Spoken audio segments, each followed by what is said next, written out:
أعوذ بالله من أن يحضرون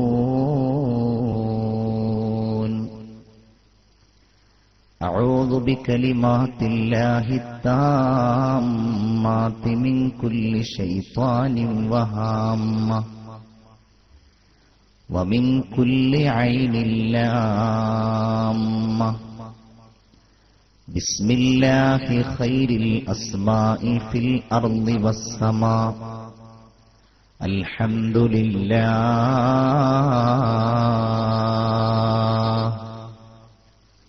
ربنا لا مانع لما أعطيت ولا معطي لما منعت ولا راد لما قضيت ولا مبدل لما حكمت ولا ينفع ذا الجد منك الجد سبحانك لا علم لنا إلا ما علمتنا إنك أنت العليم الحكيم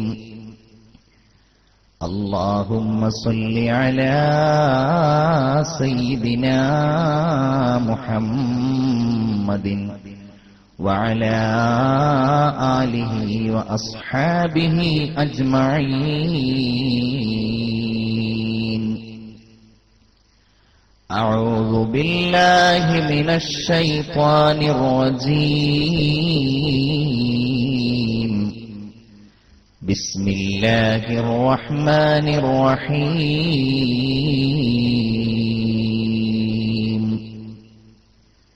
ذلك عالم الغيب والشهادة العزيز الرحيم الذي أحسن كل شيء خلقه وبدأ خلق الإنسان من طين ثم جعل نسله من سلالة من ماء مهين ثم سواه ونفخ فيه من روحه وجعل لكم السمع والأبصار والأفئدة قليلا ما تشكرون صدق الله العلي العظيم يا من يجيب دعاء المضطر في الظلم يا كاشف الضر والبلوى من السقم قد نام وفدك حول البيت وانتبهوا وأنت يا حي يا قيوم لم تنمي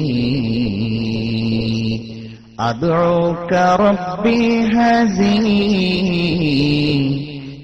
هائما قلقا فارحم بكائي بها البيت والحرم إن كان جودك لا يرجو ذو سفه فمن يجود على العسين بالكرم يا رب بالمصطفى بلغ مقاصدنا واغفر لنا ما مضى يا واسع الكرم لائی حیات آئے لائی حیات آئے قضا لے چلی چلے نہ اپنی خوشی سے آئے نہ اپنی خوشی چلے خدا کے روبرو جس دن قیامت کا وفا ہوگا उसी दिन बाप बेटे का न बेटा बाप का होगा, न हमशीरा बहादुर की न बीवी अपने शोहर की, वो ऐसा वक्त होगा भाई भाई से जुदा होगा. അനുഗ്രഹീതമായ ഈ ഇൽമിന്റെയും ദുആയുടെയുമൊക്കെ സദസ്സിൽ സന്നിഹിതരായിരിക്കുന്ന ബഹുമാനപ്പെട്ട ഉസ്താദുമാരെ, ഈ ചടങ്ങിൽ അധ്യക്ഷത വഹിക്കുന്ന എന്റെ സ്നേഹിതൻ ഡോക്ടർ സാലിം ഫൈസി കൊളത്തൂർ, വേദിയിലുള്ള സയ്യിദുമാരെ, നിങ്ങളുടെ ഈ നാട്ടിലെ പ്രമുഖ മതഭൗതിക സമന്വയ വിദ്യാഭ്യാസ സ്ഥാപനമായ അൽ മഖ്ദൂം വാഫി കോളേജിലെ ഉസ്താദ് ബഹുമാനപ്പെട്ട അഷ്റഫ് ഹുദവി ഉസ്താദ് അവറുകളെ, വേദിയിലുള്ള പണ്ഡിതന്മാരെ, ഇതിന്റെ മുഖ്യ സംഘാടകൻ ബഹുമാനപ്പെട്ട സംഘാടകന്മാരിൽ ഒരാളായ അബുഹാജി സാഹിബ് അവറുകളെ, വളരെ വൈകിട്ടും ക്ഷമയോടെ താൽപര്യത്തോടെ ഇവിടെ ഇരിക്കുന്ന സത്യവിശ്വാസികളായ സഹോദരി സഹോദരന്മാരെ, സുഹൃത്തുക്കളെ, സർവശക്തനായ അല്ലാഹു തആല ഏറെ ത്യാഗങ്ങൾ സഹിച്ച് നാം ഇവിടെ വന്നു, ഇവിടെ ഇരിക്കുന്നു, ഈ വഅള് കേൾക്കുന്നു. ഇതിന്റെ ബറക്കത്ത് കൊണ്ട് നമ്മിൽ നിന്നും സംഭവിച്ച എല്ലാ ചെറുതും വലുതുമായ ദോഷങ്ങളും നമുക്ക് മാപ്പാക്കി തരുമാറാവട്ടെ. എല്ലാവരും ആമീൻ പറയൂ. അല്ലാഹു നമുക്ക് പുറത്തു തരുമാറാവട്ടെ. ജീവിച്ചിരിക്കുന്നവരും മരണപ്പെട്ടു പോയവരുമായ നമ്മുടെ മാതാപിതാക്കൾ, ഭാര്യ, സന്താനങ്ങൾ, ഉസ്താദുമാർ എല്ലാവർക്കും അല്ലാഹു പുറത്തു കൊടുക്കുമാറാവട്ടെ. ശരീരവും മനസ്സും അഭിമുഖീകരിക്കുന്ന എല്ലാ രോഗങ്ങളെയും അസ്വസ്ഥതകളെയും അല്ലാഹു തആല ദൂരീകരിച്ചു തരുമാറാവട്ടെ. ഈമാനോടെ ജീവിച്ച് കാമിലായ മുഅ്മിനായി മരിക്കാൻ അല്ലാഹു നമുക്കെല്ലാവർക്കും തൗഫീഖ് നൽകട്ടെ. ആമീൻ യാ റബ്ബൽ ആലമീൻ എന്ന് ദുആ ചെയ്യുകയാണ്. വളരെ ഗൗരവമേറിയ, സാധാരണ പ്രഭാഷണങ്ങളിൽ ചർച്ച ചെയ്യപ്പെടാറില്ല എന്നെനിക്ക് തോന്നിയ ഒരു വിഷയമാണ് നമ്മൾ ഇന്ന് സംസാരിക്കുന്നത്. അല്ലാഹുവിന്റെ സൃഷ്ടിലോകത്തെ ഏറ്റവും വലിയ അത്ഭുതമായ, മറ്റുള്ള എല്ലാ ആശ്ചര്യഭരിതമായ സൃഷ്ടികളെയും അതിജയിക്കുന്ന കൗതുകം അല്ലാഹു തആല നിറച്ചുവെച്ചിട്ടുള്ള മനുഷ്യർ അഥവാ ഞാനും നിങ്ങളും, നമ്മിൽ എന്തെല്ലാം അത്ഭുതങ്ങളുണ്ട്, എന്തെല്ലാം ചിന്തിക്കേണ്ട കാര്യങ്ങളാണ് അല്ലാഹു തആല നമ്മുടെ സൃഷ്ടിപ്പിൽ സന്നിവേശിപ്പിച്ചിട്ടുള്ളത്. എത്രയോ കാര്യങ്ങൾ ചർച്ച ചെയ്യേണ്ട, വിശദീകരിക്കേണ്ട, വളരെ പരന്നു കിടക്കുന്ന വിശാലമായ ഒരു വിഷയമാണിത്. എങ്കിലും അതിലെ ഏതാനും ചില ചിന്തകൾ, അതുമായി ബന്ധപ്പെട്ട ഏതാനും ചില കാര്യങ്ങൾ മാത്രമാണ് ചുരുങ്ങിയ ഈ സമയത്ത് നമ്മൾ സംസാരിക്കുന്നത്. സാധാരണ സത്യവിശ്വാസികളൊക്കെ രാത്രികാലങ്ങളിൽ പതിവാക്കുന്ന ഹദ്ദാദ് റാത്തീബിന്റെ രചയിതാവായ ബഹുമാനപ്പെട്ട അബ്ദുല്ലാഹിൽ ഹദ്ദാദ് റളിയല്ലാഹു അൻഹു പറയുകയുണ്ടായി, അൽ മുഅ്മിനു ഹായിറുൻ ഫില്ലാഹ് വൽ കാഫിറു ഹായിറുൻ ഫീ ഖൽഖില്ലാഹ്.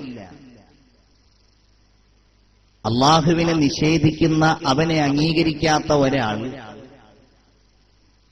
സൃഷ്ടികളിലായിരിക്കും അത്ഭുതപ്പെടുക.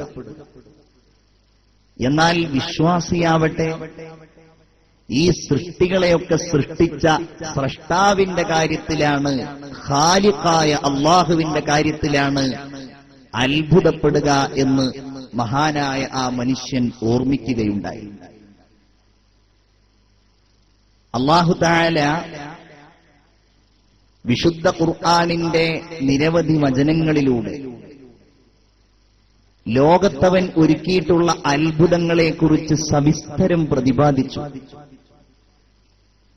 ആകാശങ്ങളെക്കുറിച്ച് പറഞ്ഞു, ഭൂമികളെ സംബന്ധിച്ച് സംസാരിച്ചു, പർവ്വതങ്ങൾ, നക്ഷത്രങ്ങൾ, സൂര്യചന്ദ്രാദി ഗോളങ്ങൾ, ഗ്രഹങ്ങൾ, ഭൂമിയിലെ നിസാരമെന്ന് തോന്നിയേക്കാവുന്ന ജീവജാലങ്ങളെക്കുറിച്ച് പോലും അല്ലാഹു തആല സംസാരിച്ചു. ഞാൻ സൂചിപ്പിക്കുന്നു എന്ന് മാത്രം. ഖുർആനിലെ അധ്യായങ്ങളുടെ ചില നാമങ്ങളിൽ പോലും സർവശക്തനായ അല്ലാഹു തആല ആ അത്ഭുതത്തിലേക്ക് വിരൽ ചൂണ്ടുന്ന നാമകരണമാണ് നടത്തിയിട്ടുള്ളത്. അൽ ബഖറ, പ്രത്യേകിച്ച് ഈ കാലഘട്ടത്തെ സംബന്ധിച്ചിടത്തോളം വളരെ പ്രസക്തമായ പശു, അൽ ബഖറ, അൽ അങ്കബൂത്ത്, എട്ടുകാലി, അന്നംല്, ഉറുമ്പ്, അന്നഹ്ല്, തേനീച്ച, അൽ ഫീൽ, ആന. ഇങ്ങനെ സർവശക്തനായ അള്ളാഹുവിന്റെ സൃഷ്ടിലോകത്തെ ജീവജാലങ്ങൾ, നിസാരമെന്ന് നാം കണക്കാക്കുന്ന ജീവികളെ സംബന്ധിച്ചു പോലും അല്ലാഹു തആല വിശുദ്ധ ഖുർആനിലൂടെ സംസാരിച്ചു. എന്തിനു വേണ്ടി? എന്താണിതിന്റെ ലക്ഷ്യം? എന്തിനാണ് അല്ലാഹു തആല ഞാൻ സ്രഷ്ടാവാണ്, ഞാൻ പടച്ചവനാണ് എന്നിടക്കിടക്ക് പറയുന്നത്? ആദ്യമായിട്ട് അവനെ പരിചയപ്പെടുത്തിയതുപോലും ഞാൻ സ്രഷ്ടാവാണ് എന്ന് പറഞ്ഞുകൊണ്ടായിരുന്നു. അള്ളാഹുവിനുള്ള അസംഖ്യം സവിശേഷതകളിൽ, വിശേഷണങ്ങളിൽ അല്ലാഹു തആല ആദ്യമായിട്ട് അവനെ അഡ്രസ് ചെയ്യുന്നത് ഇഖ്റ ബിസ്മി റബ്ബിക്കല്ലദീ ഖലഖ് എന്ന് പറഞ്ഞുകൊണ്ടാണ്. അല്ലദീ ഖലഖ്, സൃഷ്ടിച്ചവനായ, സ്രഷ്ടാവായ, പടച്ചവനായ അള്ളാഹുവിന്റെ നാമത്തിൽ നബിയെ താങ്കൾ വായിക്കണം എന്നാ പറയുന്നത്. ഖുർആനിൽ ഖാലിഖ് എന്ന ആ നാമം പരന്നു കിടക്കുകയാണ്. ഹുവല്ലാഹുൽ ഖാലിഖുൽ ബാരിഉൽ മുസവ്വിറു ലഹുൽ അസ്മാഉൽ ഹുസ്ന. അല്ലാഹു തആല സ്രഷ്ടാവാണ്, അവൻ എല്ലാം പടച്ചവനാണ്. എന്താണ് അല്ലാഹു തആല ഈ പറഞ്ഞതിൽ ലക്ഷ്യമാക്കിയിരിക്കുന്നത് എന്ന് നമ്മൾ ആലോചിക്കുമ്പോൾ രണ്ട് വിശ്വാസങ്ങളിലേക്ക് മനുഷ്യരായ നമ്മെ കൊണ്ടെത്തിക്കുക എന്നതാണ് ഇതിന്റെ പ്രധാനപ്പെട്ട ലക്ഷ്യം. ഏതാണ് ആ രണ്ട് ലക്ഷ്യങ്ങൾ? ഒന്ന്, അല്ലാഹുവിലുള്ള അചഞ്ചലമായ വിശ്വാസം. അവനാരാണ്, അവന്റെ കഴിവുകൾ എന്തെല്ലാമാണ്. ഈ ലോകത്തെ ആദ്യത്തെ മനുഷ്യൻ ലാ ഇലാഹ ഇല്ലല്ലാഹ് എന്ന് മുഴക്കിയിട്ടുണ്ടെങ്കിൽ ലോകാവസാനം വരെ പരമ്പരയായി തലമുറകളിലൂടെ കൈമാറിപ്പോകുന്ന, ഞാനും നിങ്ങളും ഹൃദയത്തിന്റെ അന്തരംഗത്ത് സൂക്ഷിച്ച ഈ മുദ്രാവാക്യമുണ്ടല്ലോ, ലാ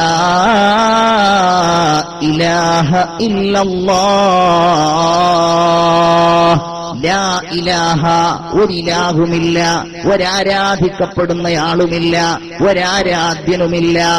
ഇല്ലല്ലാഹ്, അല്ലാഹു അല്ലാതെ എന്ന് നമ്മൾ പറയുമ്പോൾ, ആ അല്ലാഹുവിന് വേണ്ടി നമ്മൾ നിസ്കരിക്കുമ്പോൾ, ഏത് ഇബാദത്തും നമ്മൾ അല്ലാഹുവിലേക്ക് മുന്നിട്ട് ചെയ്യുമ്പോൾ, എന്തും നമ്മൾ റബ്ബിന് വേണ്ടി നിയ്യത്ത് ചെയ്യുമ്പോൾ, ആ അല്ലാഹു ആരാണ്, അവന്റെ കഴിവുകൾ എന്തെല്ലാമാണ്, അവന്റെ വിശേഷണങ്ങൾ എന്തെല്ലാമാണ്, അവന്റെ ശക്തി എന്തെല്ലാമാണ് എന്ന് മനുഷ്യരായ നമ്മെ ബോധ്യപ്പെടുത്തുക എന്നതാണ് ഇവയെല്ലാം പറഞ്ഞതിൽ അല്ലാഹു തആല ഒന്നാമതായി ലക്ഷീകരിക്കുന്നത്.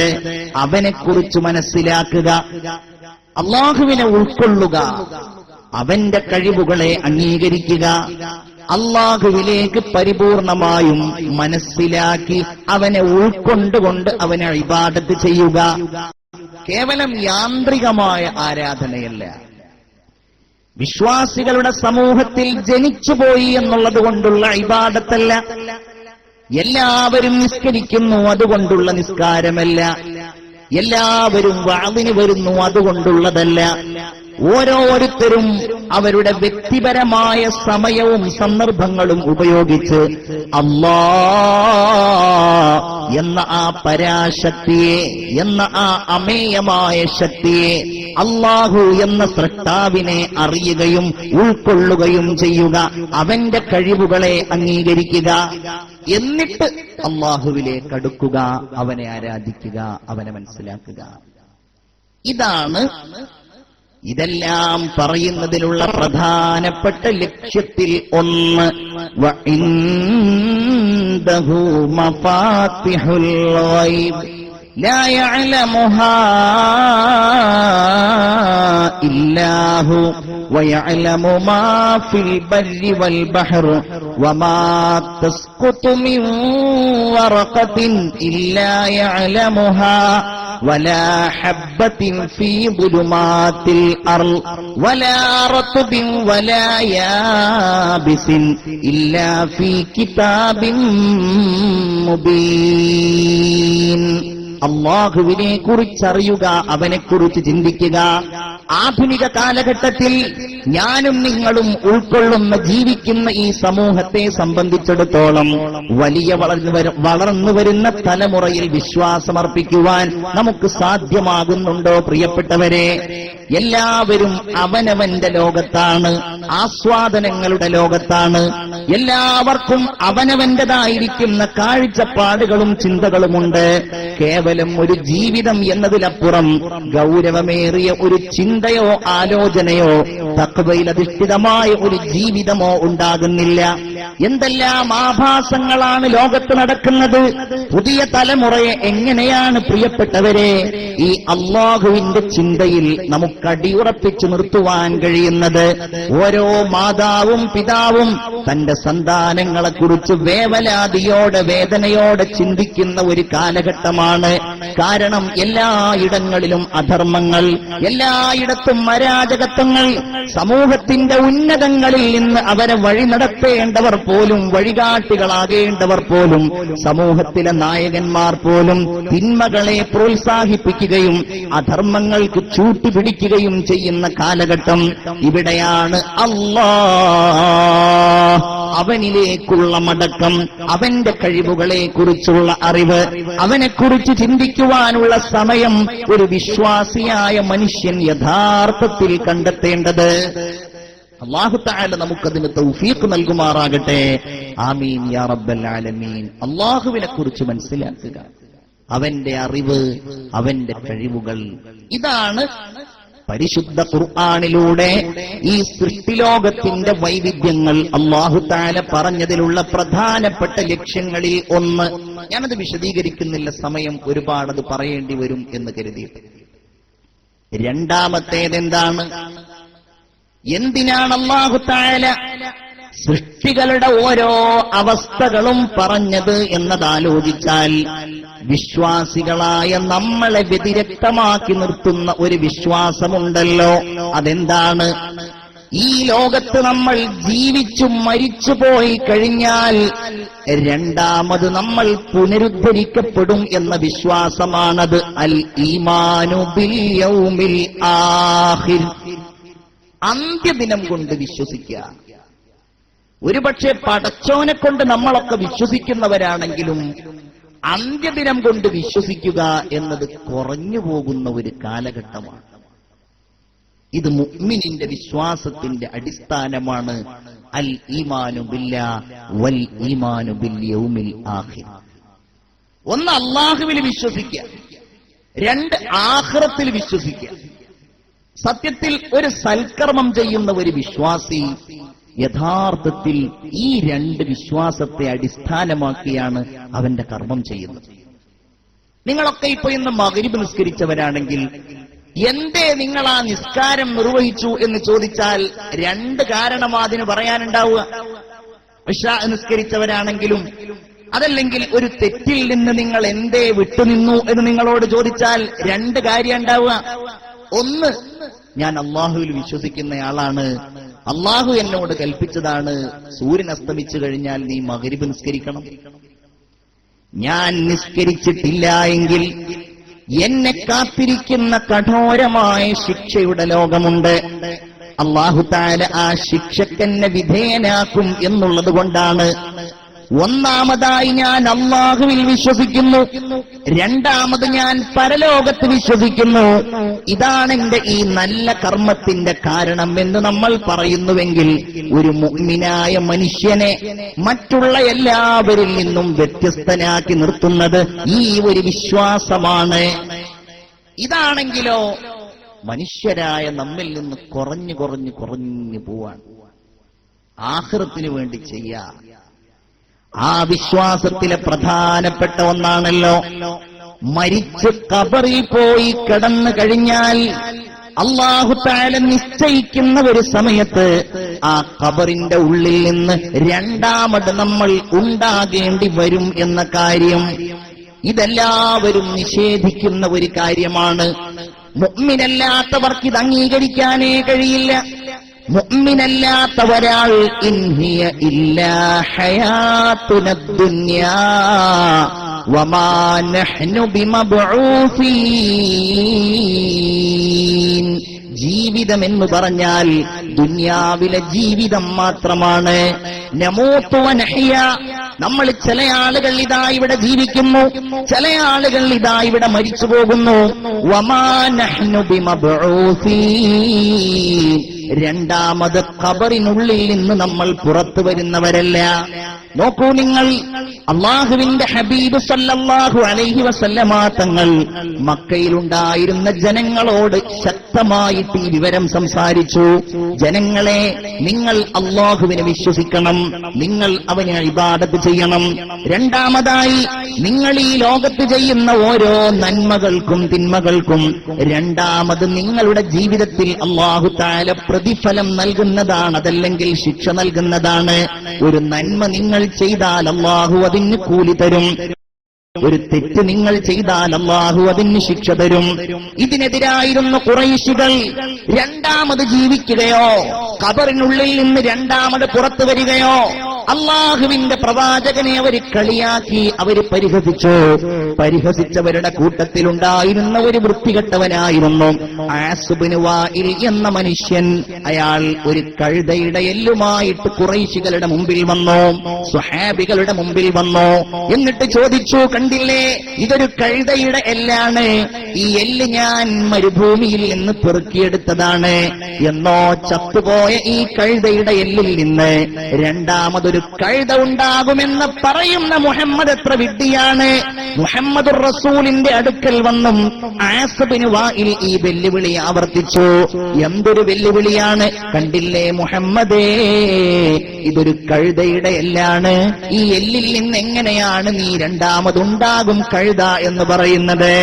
മുഹമ്മദുർ റസൂൽ നിശബ്ദനായി. ആ നിശബ്ദതക്ക് വഹയിന്റെ അകമ്പടി ഉണ്ടായിരുന്നു. അവലം യറൽ ഇൻസാനു അന്നാ ഖലഖ്നാഹു മിൻ നുത്ഫ ഫഇദാ ഹുവ ഖസീമും മുബീൻ. وضرب لنا مثلا ونسي خلقه قال من يحيي العظام وهي رميم قل يحييها الذي أنشأها أول مرة وهو بكل خلق عليم. സാധാരണ നമ്മൾ ഓതുന്ന യാസീനിന്റെ അവസാന ഭാഗങ്ങളിലുള്ളതാണല്ലോ അവലം യറൽ ഇൻസാൻ. മനുഷ്യൻ കണ്ടില്ലയോ, അവൻ ചിന്തിച്ചില്ലയോ? അന്നാ ഖലഖ്നാഹു മിൻ നുത്ഫ, നിസ്സാരമായ ഒരു ഇന്ദ്രിയത്തുള്ളിയിൽ നിന്നാണ് നാം അവനെ സൃഷ്ടിച്ചിട്ടുള്ളത് എന്ന്. ഫഇദാ ഹുവ ഖസീമും മുബീൻ, എന്നിട്ടവനിതാ നാമുമായി തർക്കിക്കാൻ വന്നിരിക്കുന്നു. ഖസീം, ഒരു തെളിവുമില്ലാതെ തർക്കിക്കാൻ വരിക, ഒരാവശ്യവുമില്ലാതെ എന്നോട് തർക്കിക്കാൻ വന്നിരിക്കുന്നു. വളറബ ലനാ മസല, അവൻ നമ്മുടെ മുമ്പിൽ ഒരു കഴുതയുടെ എല്ല് ഉപമയായി കൊണ്ടുവന്നിരിക്കുകയാണ്. എന്നിട്ടവൻ ചോദിക്കുന്നത് എന്താ? മയ്യുഹയിൽ ഇളാം, എല്ലിനെ രണ്ടാമതാരാണ് ജീവിപ്പിക്കുക എന്നാണല്ലോ. വഹിയ റമീം, അത് നുരുമ്പിപ്പോയതിനു ശേഷം, അത് മണ്ണിൽ കിടന്ന് നുരുമ്പിയിട്ട് രണ്ടാമതാരാണ് ഇതിനെ ജീവിപ്പിക്കുക. ഇത് ഓതാനാണ് അല്ലാഹു തആല നമ്മോട് പറഞ്ഞിട്ടുള്ളത്. എല്ലാ ദിവസവും മരിച്ച ഇടങ്ങളിൽ, ഖബറിന്റെ സമീപങ്ങളിൽ വിശ്വാസികളായ നമ്മുടെ കൂട്ടാണല്ലോ സൂറത്ത് യാസീൻ. അത് ഈ ഓർമ്മക്കും വേണ്ടി കൂടിയാണ്. ഖുൽ നബിയേ, നിങ്ങൾ അവനോട് മറുപടി പറയണം. അവനോടെന്നല്ല, ലോകത്തിൽ ചിന്ത കൊണ്ടുവരുന്നവരാരൊക്കെയുണ്ടോ, ഈ വിശ്വാസത്തെ എതിർക്കുന്നവരാരൊക്കെയുണ്ടോ, ഇങ്ങനെ രണ്ടാമത് ജീവിക്കുകയില്ല എന്ന് പറയുന്നവരാരൊക്കെയുണ്ടോ, അവരോടൊക്കെ നിങ്ങൾ മറുപടി പറയണം നബിയേ. യുഹ്യീഹല്ലദീ അൻശഅഹാ അവ്വല മറ, ആരാണ് അവനെ ആദ്യം ഇവിടെ ഉണ്ടാക്കിയത്, അവൻ രണ്ടാമതും കൊണ്ടുവരും. വഹുവ ബികുല്ലി ഖൽഖിൻ അലീം, അവന് എല്ലാ സൃഷ്ടികളെ സംബന്ധിച്ചും സൃഷ്ടിപ്പിനെ സംബന്ധിച്ചും അറിയുന്നയാളാണ്. ഞാൻ പറയട്ടെ, ഖുർആനിന്റെ ഒരു പ്രമേയമാണ് വളരെ പ്രധാനപ്പെട്ട ഒന്ന്. ഖബറിന്ന് രണ്ടാമത് വരും. ചിന്തിച്ചു നോക്കൂ, ഇത് ഈമാനില്ലാത്തവർക്ക് ഉൾക്കൊള്ളാൻ കഴിയില്ലല്ലോ. ഈമാനില്ലാത്തവർക്ക് ഇത് അംഗീകരിക്കാനേ കഴിയില്ല, അല്ലേ? അതുകൊണ്ട് തന്നെ അല്ലാഹു തെളിവുകൾ സഹിതമാ പറയുന്നത്. വളറബ ലനാ മസല ലാ ഉഖ്സിമു ബിയൗമിൽ ഖിയാമഹ വലാ ഉഖ്സിമു ബിന്നഫ്സിൽ ലവ്വാമഹ അയഹ്സബുൽ ഇൻസാനു അല്ലൻ നജ്മഅ ഇളാമഹ ബലാ ഖാദിരീന അലാ അൻ നുസവ്വിയ ബനാനഹ ബൽ യുരീദുൽ ഇൻസാനു ലിയഫ്ജുറ അമാമഹ. അല്ലാഹ് പറയാണ്, അയഹ്സബുൽ ഇൻസാൻ, മനുഷ്യൻ വിചാരിക്കുന്നുണ്ടോ, അല്ലൻ നജ്മഅ ഇളാമഹ, അവന്റെ എല്ലുകൾ നാം ഇങ്ങനെ കൂട്ടിച്ചേർക്കുകയില്ല, അല്ലേ? ഖബർ കുഴിക്കുന്നത് കണ്ടാൽ ചില നാടുകളിലൊക്കെ പഴയ ഖബറുകൾ തുറന്ന് അതിൽ ഖബറടക്കം ചെയ്യുന്ന സാഹചര്യം ഉണ്ടാവാറുണ്ട്. ചില സന്ദർഭങ്ങളിൽ ഖബർ കുഴിക്കുന്ന ആളുകളോട് നിങ്ങൾ സംസാരിച്ചാൽ അവര് പറയാറുണ്ട്, ഖബറിന്റെ മുകളിൽ ഇങ്ങനെ മണ്ണ് വന്നടിഞ്ഞടിഞ്ഞടിഞ്ഞ് 400 500 കൊല്ലം പഴക്കമുള്ള ശ്മശാനങ്ങൾ നമ്മുടെ പരിസരങ്ങളിൽ തന്നെ ഉണ്ടാകും. അവിടെയൊക്കെ ഇങ്ങനെ ചിലപ്പോ ഇവിടെ ഖബർ ഉണ്ടോ ഇല്ലേന്നറിയില്ല, അങ്ങനെ കുഴിച്ച് ആ ഖബറിങ്ങനെ പോയിട്ടവർ മൂടുകല്ല് കണ്ടാൽ ഒരുപക്ഷെ ആ മൂടുകല്ലവർ പൊക്കി നോക്കിയാൽ അവിടെ ഒന്നും കാണൂല, ചിലപ്പോൾ 1 2 എല്ലുകൾ കാണും. ഇത്രയേ ഉള്ളൂ. അള്ള ചോദിക്കാണ്, അയഹ്സബുൽ ഇൻസാൻ, മനുഷ്യൻ കരുതുന്നുണ്ടോ, അല്ലൻ നജ്മഅ ഇളാമ, അവന്റെ ഈ എല്ലുകൾ നാം ഒരുമിച്ച് കൂട്ടുകയില്ല എന്ന്. ബലാ, അതെ, അല്ലാഹു അത് കഴിയുന്നവനാണ്. ഖാദിരീന അലാ അൻ നുസവ്വിയ ബനാന, അവന്റെ വിരൽ തുമ്പുകൾ ശരിപ്പെടുത്താൻ കഴിഞ്ഞവനാണ് അല്ലാഹു. ബനാന, വിരൽ തുമ്പ്. ഇന്ന് ഏത് മോഷണക്കേസുണ്ടായാലും എവിടെ പ്രശ്നങ്ങളുണ്ടായാലും പ്രധാനമായും തെളിവന്വേഷിക്കുന്നവർ ചെയ്യുന്ന ഒരു സംഗതിയാണ് ആ സ്ഥലത്തുള്ള വിരലടയാളം പരിശോധിക്കുക എന്നത്. വിരലടയാളം ഇന്ന് കുറ്റാന്വേഷണത്തിലെ പ്രധാനപ്പെട്ട ഒരു ഘടകമാണ്. എന്തുകൊണ്ടെന്നാൽ ലോകത്ത് ഓരോ മനുഷ്യനും ഓരോ വിരലടയാളമാണുള്ളത്. ഒരാളുടെ വിരലടയാളം മറ്റൊന്നുമായി സാമ്യമുണ്ടാവുകയില്ല. അതുകൊണ്ടാണ് രജിസ്റ്റർ ഓഫീസുകളിൽ രജിസ്ട്രാറുടെ മുമ്പിൽ വെച്ച് നിങ്ങൾ എത്രയോ ആളുകൾ കൈവിരൽ കൊണ്ട് ആധാരത്തിൽ നിങ്ങൾ പതിപ്പിച്ചിട്ടുണ്ടാവില്ലേ? എഗ്രിമെന്റുകളിൽ നിങ്ങളുടെ കൈവിരലടയാളം പതിച്ചിട്ടുണ്ടാവില്ലേ? എന്തുകൊണ്ട്? അല്ലാഹു തമ്പുരാൻ ഓരോരുത്തർക്കുമുള്ള ഒരടയാളമായി ആ വിരലടയാളങ്ങളെ നൽകിയിരിക്കുകയാണ്. ആ തമ്പുരാൻ രണ്ടാമത് നിങ്ങളെ കൊണ്ടുവരാൻ കഴിയുന്നവനാണ്. ഇതും വളരെ വിശദമാണ്. അതിലേക്ക് കടന്നാൽ ഒരുപാട് നീണ്ടുപോകും. ഖുർആനിന്റെ വചനങ്ങൾ എല്ലാം അതിലിങ്ങനെ വിശദമായിട്ട് കിടക്കുകയാണ്. മുഅ്മിനെ, നമ്മളൊക്കെ ആ ഒരു സമയത്തെ ഓർക്കേണ്ടവരാണ്, അല്ലേ? അപ്പോഴാണല്ലോ യൗമ യഫിറുൽ മർഉ മിൻ അഖീ വ ഉമ്മിഹി വ അബീ ഖുദാ കേ റൂബറൂ ജിസ് ദിൻ ഖിയാമത്ത് കാ വഫാ ഹോഗാ. അല്ലാഹുവിന്റെ ആ വിധിയുടെ ദിവസം, ലോകാവസാനത്തിന്റെ ആ ദിവസം, ഉസീ ദിൻ ബാപ്പ് ബേട്ടേ കാ ന ബേട്ടാ ബാപ്പ് കാ ഹോഗാ. അന്ന് പിതാവ് മക്കളെ കാത്തു നിൽക്കില്ല, വാപ്പ മക്കളെ കാത്തു നിൽക്കൂല, മക്കള് വാപ്പായെ കാത്തു നിൽക്കൂല. ഉസീ ദിൻ ബാപ്പ് ബേട്ടേ കാ ന ബേട്ടാ ബാപ്പ് കാ ഹോഗാ. ന ഹം ഷീറാ ബഹാദുർ കി ന ബീവി അപ്നി ഷോഹർ കി. ഭാര്യ ഭർത്താവിനോ, ഭർത്താവ് ഭാര്യക്കോ, സഹോദരൻ സഹോദരിക്കോ ഒരാളും പരസ്പരം സഹായം നൽകില്ല. ആ ദിവസത്തിന് വേണ്ടിയായിരിക്കണം നമ്മുടെയൊക്കെ ഓർമ്മയും നമ്മുടെ ജീവിതവും നമ്മുടെ അധ്വാനവും. അള്ളാഹു ഖൈർ നൽകുമാറാകട്ടെ. എല്ലാവരും ആമീൻ പറയൂ, അള്ളാഹു ഖൈർ നൽകുമാറാകട്ടെ. രണ്ടാമത് ഖബറിൽ അങ്ങോട്ട് വരും. ഒരു ഹദീസ് കൂടെ പറഞ്ഞിട്ട് ഞാൻ നിർത്താം. അല്ലാഹുവിന്റെ റസൂൽ സല്ലല്ലാഹു അലൈഹി വസല്ലമ തങ്ങൾ മഹ്ശറിലേക്ക് മനുഷ്യർ ഖബറിനുള്ളിൽ നിന്ന് എഴുന്നേറ്റ് വരുന്ന രംഗത്തെ കുറിച്ച് വിവരിക്കുകയാണ്.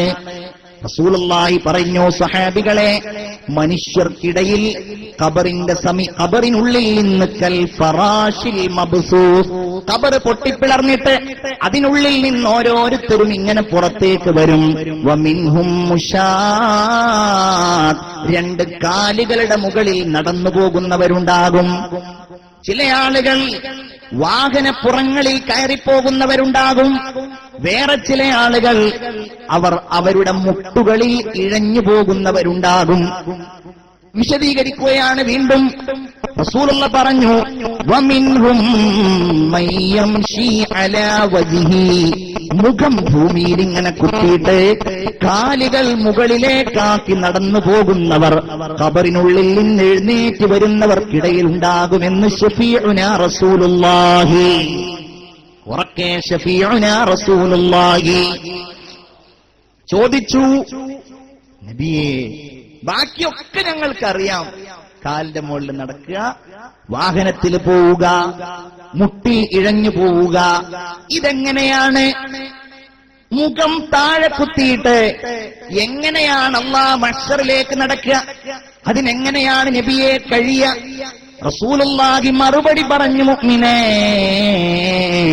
ഇന്നല്ലദീ അംശാഹും അലാ അഖ്ദാമിഹിം, ദുനിയാവിൽ നിന്ന് ഏതൊരു റബ്ബാണോ രണ്ട് കാലിന് മേളിൽ അവർക്ക് നടക്കാൻ അവസരം നൽകിയിരിക്കുന്നത്, ആ അല്ലാഹു തമ്പുരാൻ തന്നെ ഖാദിറുൻ അലാ അയ്യുംശിയഹും അലാ വുജൂഹിഹിം, അവരുടെ മുഖത്തിന് മേൽ നടക്കാൻ കഴിയുന്ന ആളാണെന്ന്, കഴിവ് നൽകാൻ കഴിയുന്നയാളാണെന്ന് സയ്യിദുനാ മുഹമ്മദ് മുസ്തഫ സല്ലല്ലാഹു അലൈഹി വസല്ലം.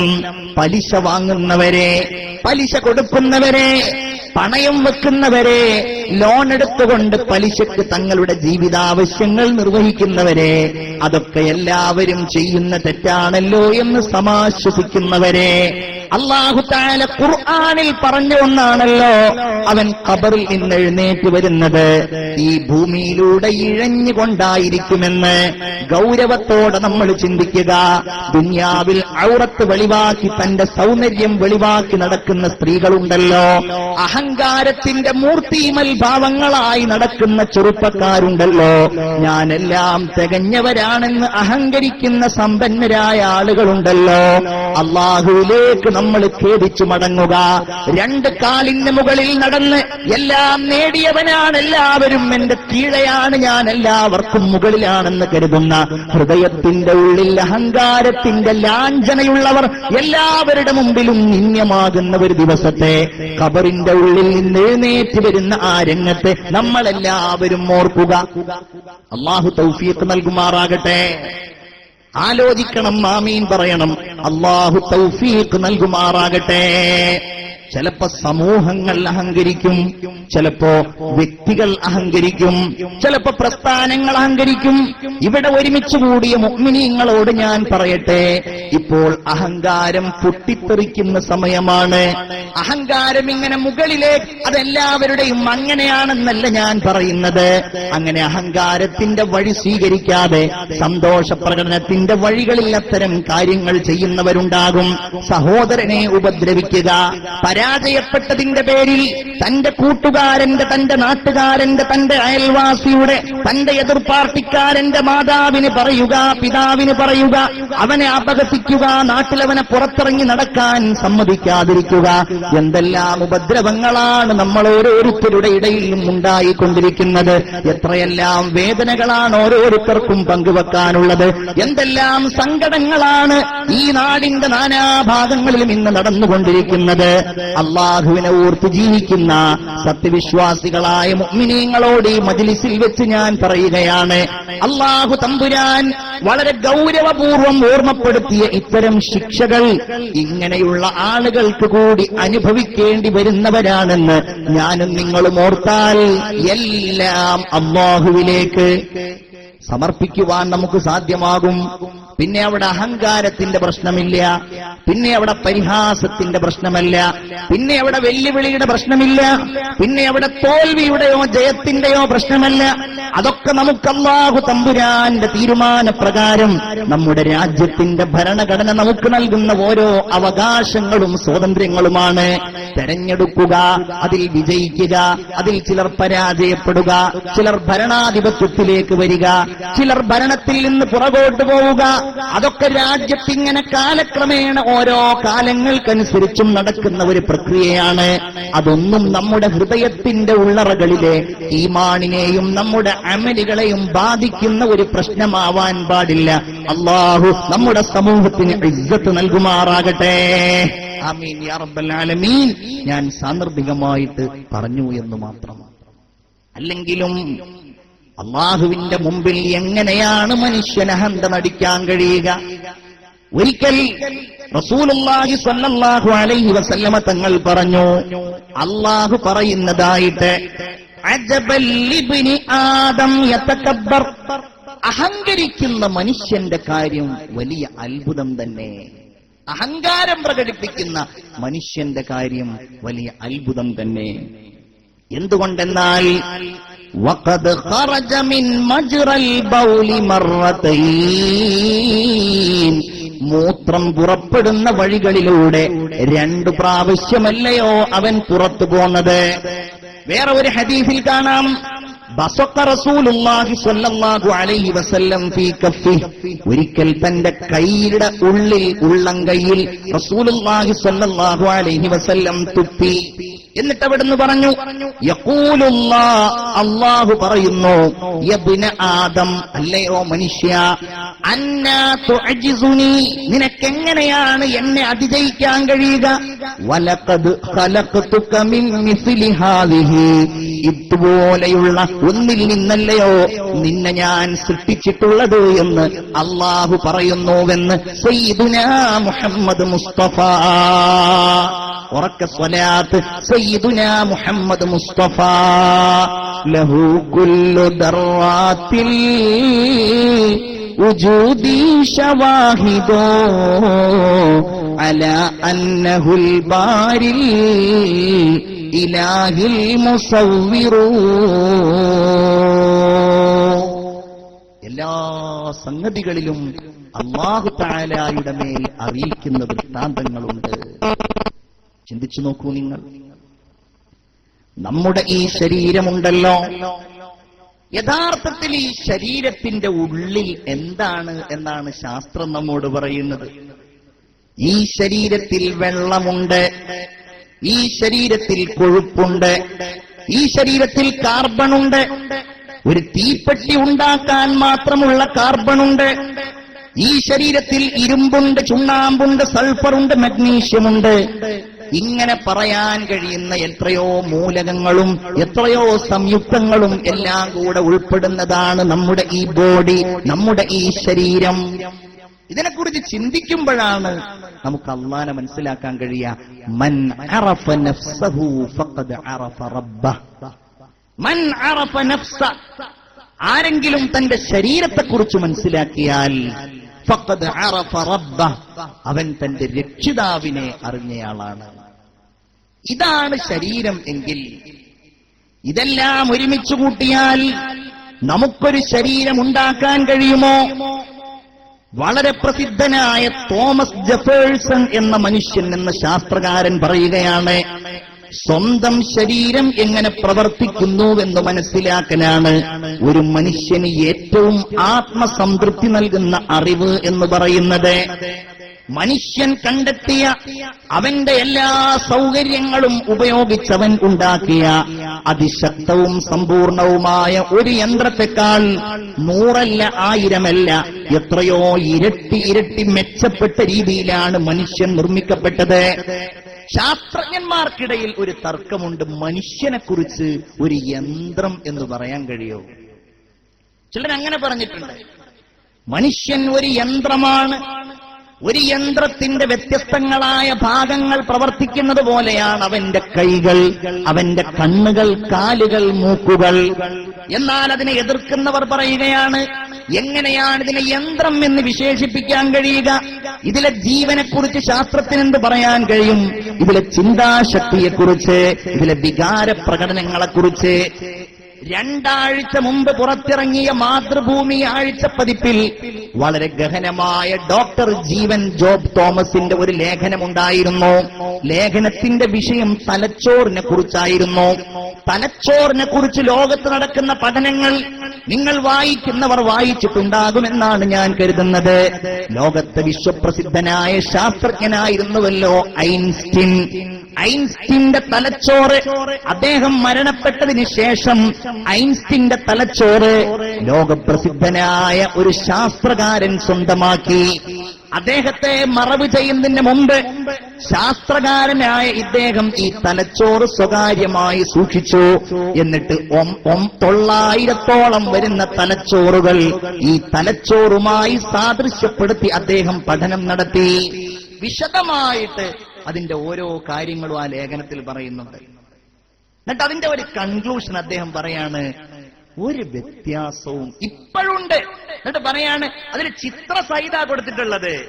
ലോകത്തിന്റെ പല ശാസ്ത്ര സാങ്കേതിക ചർച്ചകളും പരീക്ഷണങ്ങളും നടക്കുന്ന ലാബറട്ടറികളിൽ ഈ ഐൻസ്റ്റീന്റെ തലച്ചോറ് സൂക്ഷിച്ചു വെച്ച ഭാഗങ്ങൾ ഓരോന്നും പഠിക്കുകയാണ്.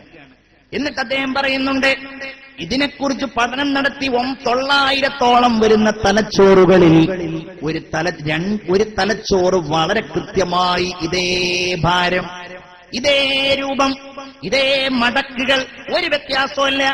ശാസ്ത്രം പറയുന്നത് ഒരു മനുഷ്യൻ സാധാരണ ജീവിതത്തിൽ അവന്റെ തലച്ചോറ് 2% മുതൽ 3-4% വരെയാണ് ഉപയോഗിക്കുന്നത്. അത്രേ നമ്മളെക്കുറിച്ച് പറയാണ്. നമ്മളൊക്കെ നമ്മുടെ തലച്ചോറ് ഉപയോഗിക്കുന്നത് 2 മുതൽ 2.5-3% അത്രേ. ഈ വാട്സപ്പിലൂടെയൊക്കെ വരുന്നൊരു തമാശയുണ്ടല്ലോ, നിങ്ങളൊക്കെ ചിലർ വായിച്ചിട്ടുണ്ടാവും.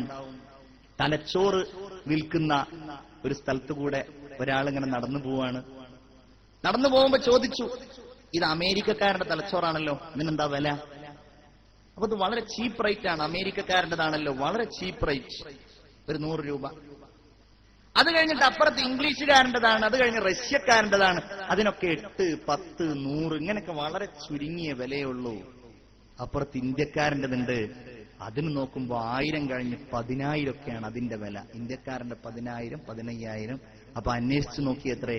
എന്താ ഇന്ത്യക്കാരൻ്റെത് മാത്രം എത്ര വില? ഇന്ത്യക്കാരെ പരിഹസിക്കുകയാണ്. എന്താണ്? ഇവരുടെയൊക്കെ തലച്ചോറ് ഇവർ ഉപയോഗിച്ചതാണ്. അമേരിക്കക്കാരൊക്കെ തലച്ചോറ് ഉപയോഗിച്ചതാണ്.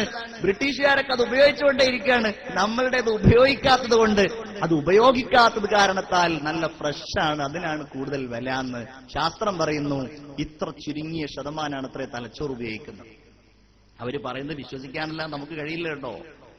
എന്നാൽ ഈ ഐൻസ്റ്റീന്റെ തലച്ചോറ് 20%. ലോകത്തെ ഏറ്റവും കൂടുതൽ IQ ഉള്ള ആളാണ് ഐൻസ്റ്റീൻ എന്നൊക്കെ ഈ മനഃശാസ്ത്രജ്ഞന്മാർ പറയാറുണ്ട്. ബുദ്ധിപരമായിരിക്കുന്ന സംഗതികൾ ഏറ്റവും കൂടുതൽ ചിന്തയിലൂടെ പുറത്തു കൊണ്ടുവരാൻ കഴിഞ്ഞ ആളായിരുന്നത് അത്ര ഐൻസ്റ്റീൻ. എന്നിട്ട് പറയാണ്, ഇതേ ഭാവത്തിലുള്ള ഒരു തലച്ചോറ് പരീക്ഷണത്തിനിടയിൽ കിട്ടിയപ്പോഴോ ഐൻസ്റ്റീന്റെ അതേ തലച്ചോറുള്ള ആളുടെ തലച്ചോറ് ഏത് തലയുടെ ഉടമയാണെന്ന് അന്വേഷിച്ചപ്പോൾ പറയാണ്, അതൊരു അലക്കുകാരിയായ സ്ത്രീയുടെ ആയിരുന്നു പോലും. ഒരു ബന്ധമല്ല, ഒരു സാധാരണക്കാരിയായ സ്ത്രീ. വേറെ ഒരു ശാസ്ത്രജ്ഞന്റെ ഇതുപോലെയുള്ളത് നോക്കിയപ്പോഴോ വേറെ ഒരാളുടെ കിട്ടി അതുമായി നോക്കിയപ്പോഴോ അയാൾ ഒരു കർഷകനായിരുന്നു. ഒന്നും കണ്ടെത്താൻ കഴിഞ്ഞിട്ടില്ലാത്തൊരു കർഷകൻ. ആരതിന്റെ പിന്നിൽ? ആരാണിതിനെ പ്രവർത്തിപ്പിക്കുന്നയാൾ? അവിടെയാണ് നമ്മൾ വിളിക്കേണ്ട മുദ്രാവാക്യം, ലാ ഇലാഹ ഇല്ലല്ലാഹ്. അല്ലാഹുവാണ്. ഇതെങ്ങനെയാവണം, ഇതെവിടെയാകണം, ഇതേത് രീതിയിൽ വരണം, ഇതെപ്പോൾ എങ്ങനെ എവിടെ പ്രവർത്തിക്കണം? നോക്കൂ നിങ്ങൾ. അതുകൊണ്ട് തന്നെ ശാസ്ത്രം പറയുന്നു, ഇതൊരു യന്ത്രം എന്ന് വിശേഷിപ്പിക്കാൻ പറ്റൂല. കാരണം അതിന് ജീവനുണ്ട്, അതിന് വികാര പ്രകടനങ്ങളുണ്ട്, അതിന് ചിന്താശേഷിയുണ്ട്. അല്ലാഹുവിന്റെ തീരുമാനമല്ലാതെ മറ്റെന്താണ് പ്രിയപ്പെട്ടവരെ? ലോകത്ത് മനുഷ്യന്റെ ഏറ്റവും വലിയ ശത്രുവാരാണ്? ഇപ്പൊ നിങ്ങൾ ചോദിച്ചാ മറുപടി പറയും, അത് ഐസിസുകാരാണ്, ISISകാരാണ്. അങ്ങനെ നിങ്ങൾ പറയും. അതല്ലെങ്കിൽ വേറെ ചില ആളുകൾ പറയും അമേരിക്കക്കാരാണ്, അല്ലെങ്കിൽ ഇന്ന ആളുകളാണ് തീവ്രവാദികളാണ്. എന്നാൽ അവയുടെയൊക്കെ മുകളിൽ നിൽക്കുന്ന ലോകത്തുള്ള മുഴുവൻ മനുഷ്യരും പുച്ഛിച്ചു തള്ളേണ്ട ഏറ്റവും വലിയ ഒരു മനുഷ്യന്റെ ശത്രുവുണ്ട്. അതാരാണെന്നറിയുമോ? അത് ചാൾസ് ഡാർവിനാണ്. എന്തുകൊണ്ടാണ് അവൻ മനുഷ്യന്റെ ഏറ്റവും വലിയ ശത്രുവായത്? നമ്മെ അവൻ പരിഹസിച്ചില്ലേ, നമ്മളൊക്കെ കുരങ്ങുകളിൽ നിന്നുണ്ടായതാണ് എന്ന് അവൻ ഏത് കണ്ണാടിയിൽ നോക്കിയിട്ടാ പറഞ്ഞത്? എങ്ങനെയാണത് അയാൾക്ക് പറയാൻ കഴിഞ്ഞത്? എന്തെങ്കിലും തെളിവുകൾ അയാൾക്കുണ്ടായിരുന്നോ? പരിണാമ സിദ്ധാന്തം എന്ന ലോകത്താകമാനം പ്രസിദ്ധമായ, നമ്മളൊക്കെ വളരെ ചെറുപ്പത്തിൽ തന്നെ സ്കൂളിൽ പഠിച്ചിരുന്ന, എന്നാൽ മദ്രസയിൽ നമ്മൾ പഠിച്ചിട്ടുണ്ടായിരുന്ന ചെറുപ്പത്തിൽ ചെറിയ ക്ലാസ്സിൽ, മനുഷ്യൻ കുരങ്ങുകളിൽ നിന്നുണ്ടായതാണ് എന്ന വാദം തെറ്റാണ് എന്നത്. എന്തേ അവരങ്ങനെ പറയാൻ കാരണം? മനുഷ്യന്റെ ഉൽപ്പത്തിയെക്കുറിച്ച് ഒരു കൃത്യമായ ചിന്ത, ഒരു കൃത്യമായ ധാരണ, ഒരു കൃത്യമായ അറിവില്ല ആർക്കൊഴികെ. ഇന്നദ്ദീന ഇൻദല്ലാഹിൽ ഇസ്ലാം. അഭിമാനത്തോടെ പറയാം, മുസ്ലിമിനല്ലാതെ ഇല്ല. ഉണ്ടെങ്കിൽ പറയട്ടെ, നമ്മളാരും പരിഹസിക്കാൻ പറയില്ല. മുസ്ലിമിനല്ലാതെ മനുഷ്യൻ എവിടെ നിന്നുണ്ടായി? മനുഷ്യനെ ആര് സൃഷ്ടിച്ചു? മനുഷ്യന്റെ തുടക്കം എങ്ങനെയായിരുന്നു? ഇത് നമുക്കല്ലാതെ പറയാൻ കഴിയില്ല. നമുക്കേ ഇത് പറയാൻ കഴിയൂ. അല്ലാത്തവന് എന്തെങ്കിലും ഒരു തുടക്കം വേണ്ടേ? അതിനാണ് ഈ വിഡ്ഢി ഇത്രയും വലിയ മണ്ടത്തരം മടയത്തരം പറഞ്ഞപ്പോ അത് ശരിയാണെന്ന് അംഗീകരിക്കുകയും അതിന്റെ പ്രചാരകന്മാരായി മാറുകയും ചെയ്തത്. ഇത് പറഞ്ഞവർക്കും പ്രചരിപ്പിക്കുന്നവർക്കും എഴുതുന്നവർക്കും അറിയാം യഥാർത്ഥത്തിൽ ഇത് ശരിയല്ല എന്ന്. കുരങ്ങുകളിൽ നിന്നുണ്ടായത് എന്ന് പറയുമ്പോൾ ഒരു വിശ്വാസിയെ സംബന്ധിച്ചിടത്തോളം അത് വേദനിപ്പിക്കേണ്ട ഒരു പ്രസ്താവനയാണ്. എന്റെ കാര്യം, അല്ലാഹു തമ്പുരാൻ പല സമുദായങ്ങളെയും ശിക്ഷിക്കാൻ വേണ്ടി തെരഞ്ഞെടുക്കുമ്പോ ആ സമുദായത്തെ അല്ലാഹു പറഞ്ഞത് കൂനോ ഖിറദതൻ ഖാസിഈൻ. സമുദായത്തിന് ചിലവർക്ക് അല്ലാഹു തആല നൽകുന്ന ശിക്ഷയാണ് നിങ്ങളൊക്കെ കുരങ്ങുകളായി മാറുമെന്ന് പറഞ്ഞു. നോക്കൂ നിങ്ങൾ, അതാണ് നമ്മുടെയൊക്കെ അവസ്ഥ. എന്നിട്ട് അതും വിശ്വസിച്ച് നടക്കുക. എന്നാൽ അല്ലാഹു പറയുന്നത് എന്താണ്?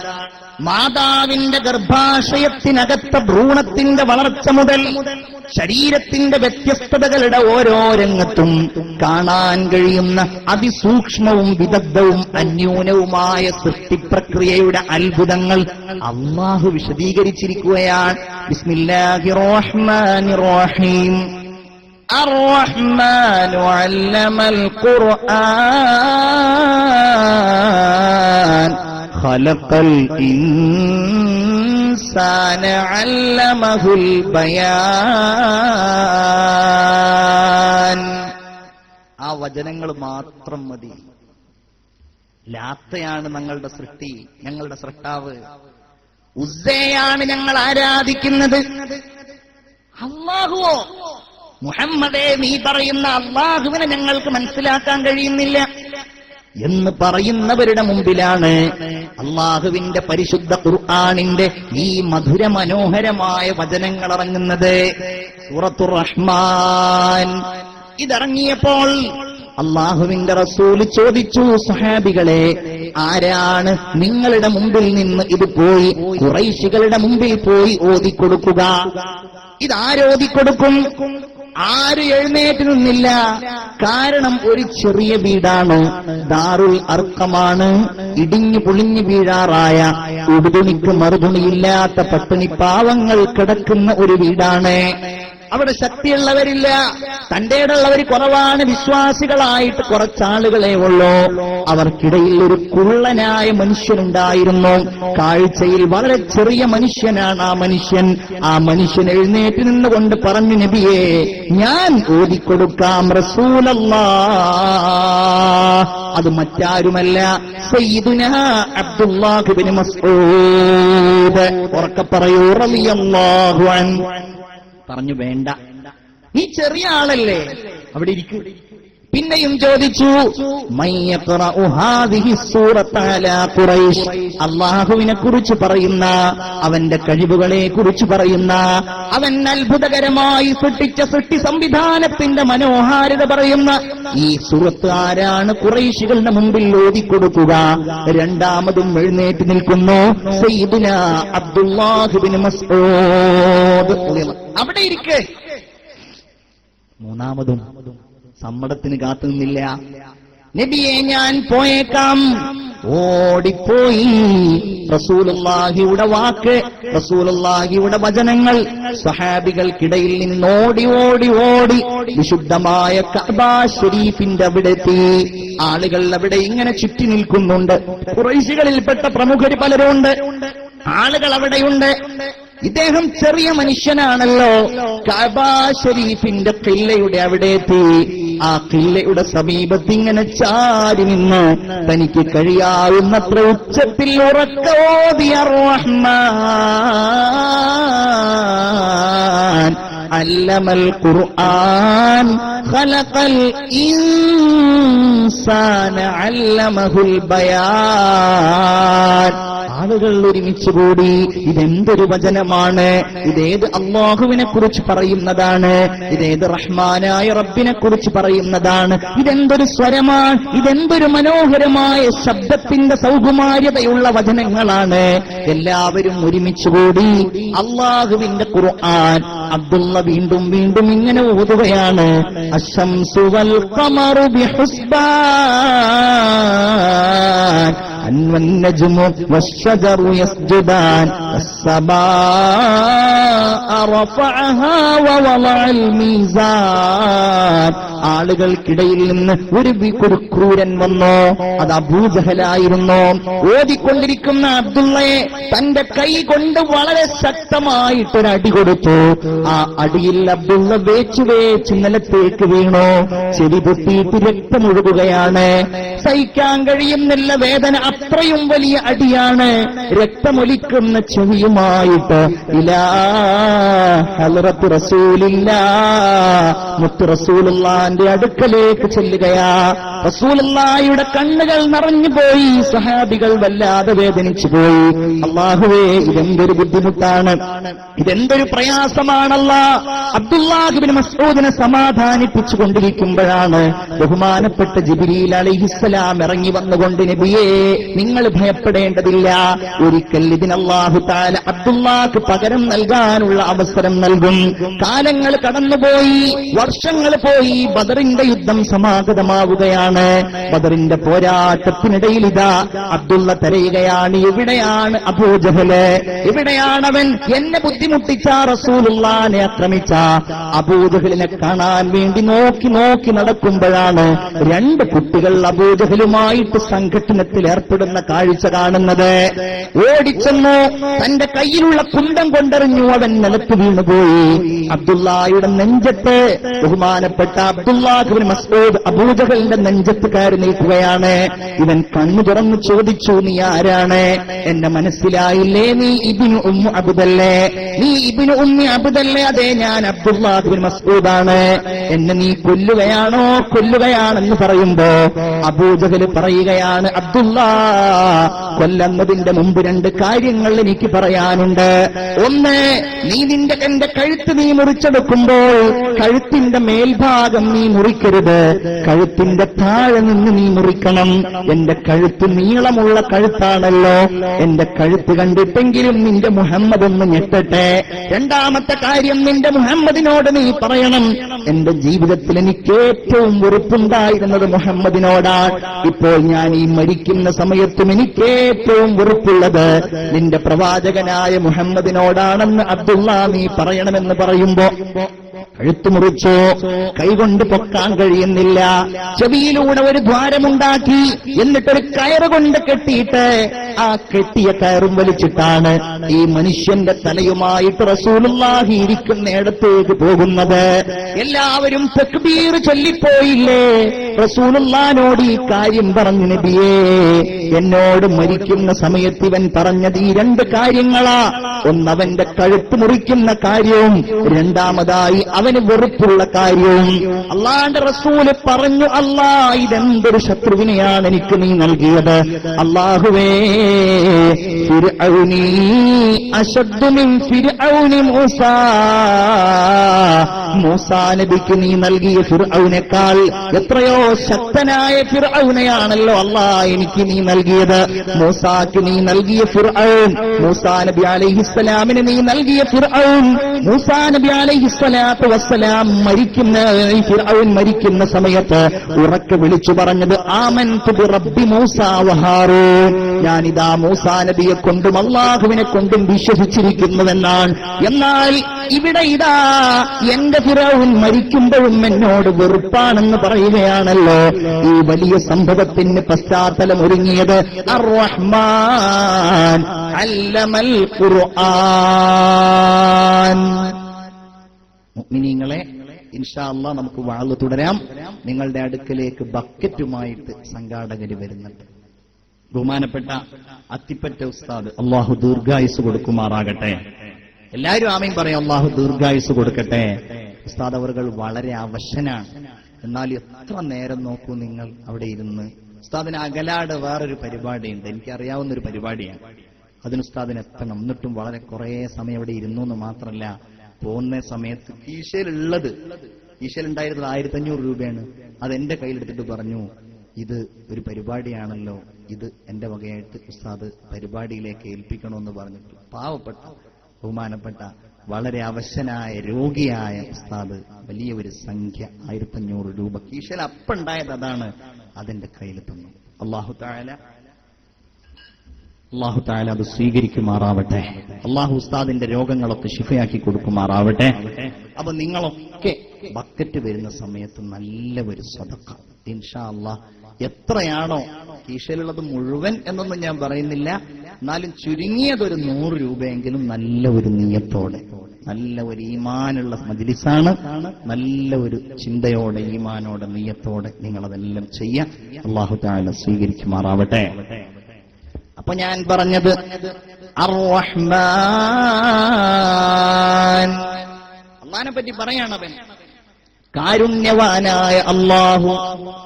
അല്ലമൽ ഖുർആൻ, അല്ലാഹു തആല മനുഷ്യനെ സൃഷ്ടിച്ചു. അത് അല്ലാഹു തആലാക്ക് അവൻ നൽകുന്ന ഏറ്റവും വലിയ ഒരു പരിചയപ്പെടുത്തലാണ്. മനുഷ്യന്റെ നിർമ്മാണത്തിനുപയോഗിച്ച പ്രധാനപ്പെട്ട 2 സംഗതികളായിരുന്നു. അതിനെക്കുറിച്ച് ഖുർആൻ എന്താണ് പറയുന്നത് നോക്കാലോ. നമ്മൾ മനസ്സിലാക്കണം, മനുഷ്യൻ കുരങ്ങുകളിൽ നിന്നുണ്ടായതാണ്. അതല്ലെങ്കിൽ മനുഷ്യൻ എങ്ങനെയാണ് ഉണ്ടായതെന്ന് അറിയില്ല. ഇങ്ങനെയൊക്കെയാണല്ലോ പറയുന്നത്. മുഅ്മിൻ എന്താണ് അതിനെക്കുറിച്ച് മനസ്സിലാക്കേണ്ടത്? ഖുർആൻ ഓതുന്നവർ ബിസ്മില്ലാഹിർ റഹ്മാനിർ റഹീം വജഅൽനാ മിനൽ മാഇ കുല്ല ശൈഇൻ ഹൈ, എല്ലാ ജീവനുള്ള വസ്തുക്കളെയും വെള്ളത്തിൽ നിന്നാണ് നാം സൃഷ്ടിച്ചിട്ടുള്ളത്. അഫലാ യുഅ്മിനൂൻ, അവർ അല്ലാഹുവിൽ വിശ്വസിക്കുന്ന ഈമാനുള്ള ആളുകളാകുന്നില്ലേ? വേറെ ഒരായത്ത് സൂറത്തുൽ ഫുർഖാനിന്റെ 54-ാമത്തെ ആയത്ത്, വഹുവല്ലദീ ഖലഖ മിനൽ മാഇ ബശറ, വെള്ളത്തിൽ നിന്ന്. ഇത് നമ്മൾ പരസ്പരം ഉണ്ടാകുന്ന കാര്യമല്ല. പ്രധാനമായും അല്ലാഹു തആല ആദ്യമായിട്ട് സൃഷ്ടിക്കാൻ വേണ്ടി ഉപയോഗിച്ചത് ആദം നബിയെ. വെള്ളത്തിൽ നിന്നാണ് അല്ലാഹു മനുഷ്യനെ സൃഷ്ടിച്ചിട്ടുള്ളത്. ഫജഅലഹു നസബാ, എന്നിട്ടവനെ കുടുംബ ബന്ധമുള്ളവനാക്കുകയും വസുഹ്റാ, പരസ്പരം വൈവാഹിക ജീവിതത്തിലൂടെ ബന്ധമുള്ളവനാക്കുകയും ചെയ്തു. ഇവിടെ ഈമാനുള്ളവർ ചിന്തിക്കേണ്ട ഒരു സംഗതിയുണ്ട്. അത് അള്ളാഹുവിന് മാത്രമേ അറിയൂ. നമ്മൾ ആരുടെ മകനാവണം, ആരുടെ മകളാവണം, ആരുടെ ആൺകുട്ടിയാവണം, ആരുടെ പെൺകുട്ടിയാവണം, ഇത് അള്ളാഹുവിനല്ലാതെ ഒരാൾക്കും തീരുമാനിക്കാൻ കഴിയില്ല. അള്ളാഹ് തീരുമാനിച്ചു, ഇന്നയാളുടെ ഭാര്യ, നീ ഇന്നയാളുടെ ഭാര്യയാവണം, ഇന്നയാളുടെ ഭർത്താവാകണം. വേണ്ട, ഞാൻ ചോദിക്കട്ടെ പ്രിയപ്പെട്ട സഹോദരിമാരെ, സഹോദരന്മാരെ, നിങ്ങൾക്കൊക്കെ മക്കളുണ്ടല്ലോ, ആ മക്കളുടെ മുഖം ഇങ്ങനെയാകണം എന്നത് നിങ്ങളുടെ തീരുമാനമാണോ? അത് മകനാവണം, മകളാവണം തീരുമാനമല്ലല്ലോ. ചില കുടുംബങ്ങളിൽ വലിയ പ്രശ്നമുണ്ടാകാറുണ്ട്. എന്താണ് പ്രശ്നം? ചില പെൺകുട്ടികൾക്ക്, ചില പെണ്ണുങ്ങൾക്ക് പെൺകുട്ടികൾ മാത്രമേ ഉണ്ടാകൂ, ചിലർക്കാവട്ടെ ആൺകുട്ടികൾ മാത്രമേ ഉണ്ടാകൂ, ചില ആളുകൾക്ക് പെൺകുട്ടികളെ ഉണ്ടാവൂ.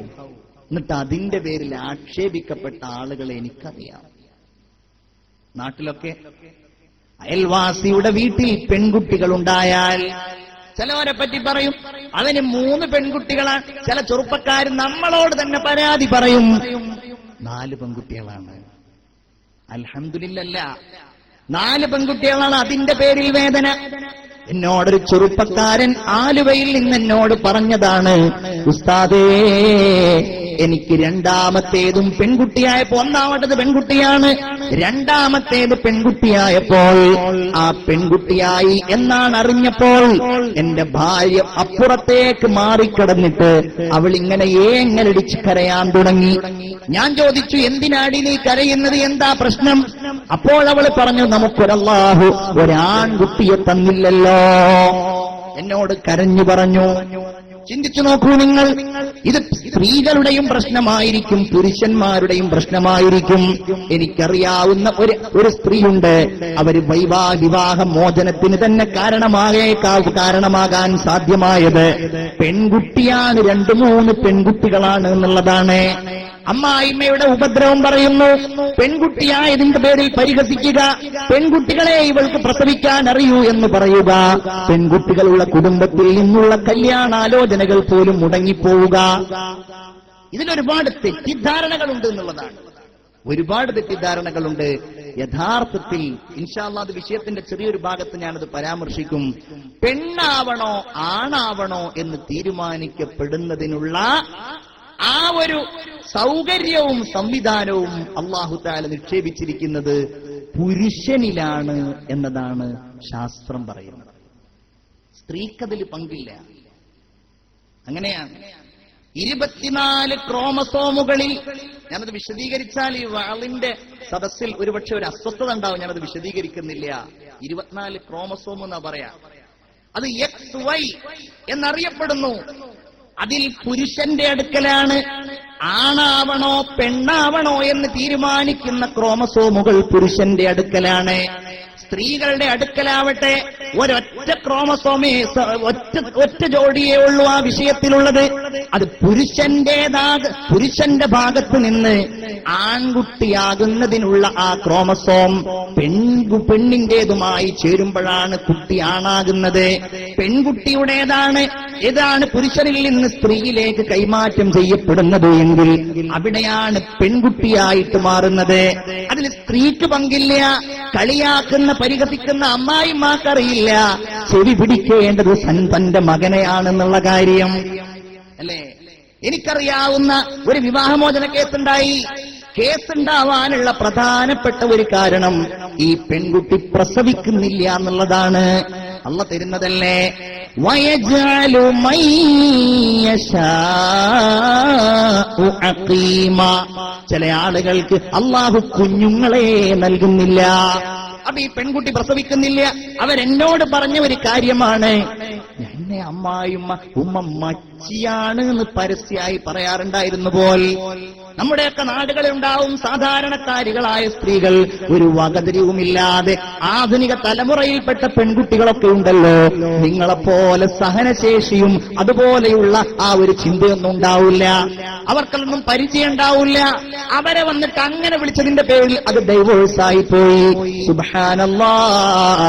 ആ പെൺകുട്ടിയെ രണ്ടാമത് കല്യാണം കഴിച്ചു. അവൾ ഗർഭിണിയായി പ്രസവിച്ചു. അവൾക്കൊരു കുട്ടിയുണ്ട്. ഈ ചെറുപ്പക്കാരനായിരുന്നു കുഴപ്പം. ഇത് ഉമ്മ ആദ്യം മനസ്സിലാക്കിയില്ല, സ്വന്തം മോനാണെന്നുള്ള കാര്യം. ഇങ്ങനെ വലിയ പ്രശ്നങ്ങൾ. നമ്മളൊരു കാര്യം മനസ്സിലാക്കേണ്ടത്, ഇത് അല്ലാഹുവിന്റെ തീരുമാനമാണ് അല്ലേ. പെൺകുട്ടിയാണെങ്കിൽ അതിലും അൽഹംദുലില്ലാ പറയാൻ കഴിയണം. എന്തുകൊണ്ടെന്നാൽ മുത്തു റസൂൽ സല്ലല്ലാഹു അലൈഹി വസല്ലമ തങ്ങൾക്ക് 4 പെൺകുട്ടികളാണ്. നിങ്ങൾക്ക് ഒരു പെൺകുട്ടി ഉണ്ടായി. ഒരു പെൺകുട്ടി ഉണ്ടായപ്പോട്ടെ നിങ്ങളതിനെ പോറ്റി വളർത്തി, നിങ്ങളതിനെ നന്നായിട്ട് മര്യാദ പഠിപ്പിച്ചു. അങ്ങനെ നിങ്ങൾ കല്യാണം കഴിപ്പിച്ചു വിട്ടാൽ നിങ്ങൾക്ക് സ്വർഗമുണ്ട്. റസൂലുള്ളാഹി പറഞ്ഞു. അപ്പൊ വേറൊരു പെണ്ണ് ചോദിച്ചു, നബിയെ 2 പെൺകുട്ടിയാണെങ്കിലോ? അപ്പൊ റസൂലുള്ളാഹി പറഞ്ഞു, 2 പെൺകുട്ടിക്കും അങ്ങനെയുണ്ട്. അപ്പൊ വേറൊരു പെണ്ണ് ചോദിച്ചു, നബിയെ 3 പെൺകുട്ടികളാണെങ്കിലോ? 3 പെൺകുട്ടികളുണ്ടായി. ആ 3 പെൺകുട്ടികളെയും പോറ്റി വളർത്തി. ആ 3 പെൺകുട്ടികൾക്കും മര്യാദ പഠിപ്പിച്ചു.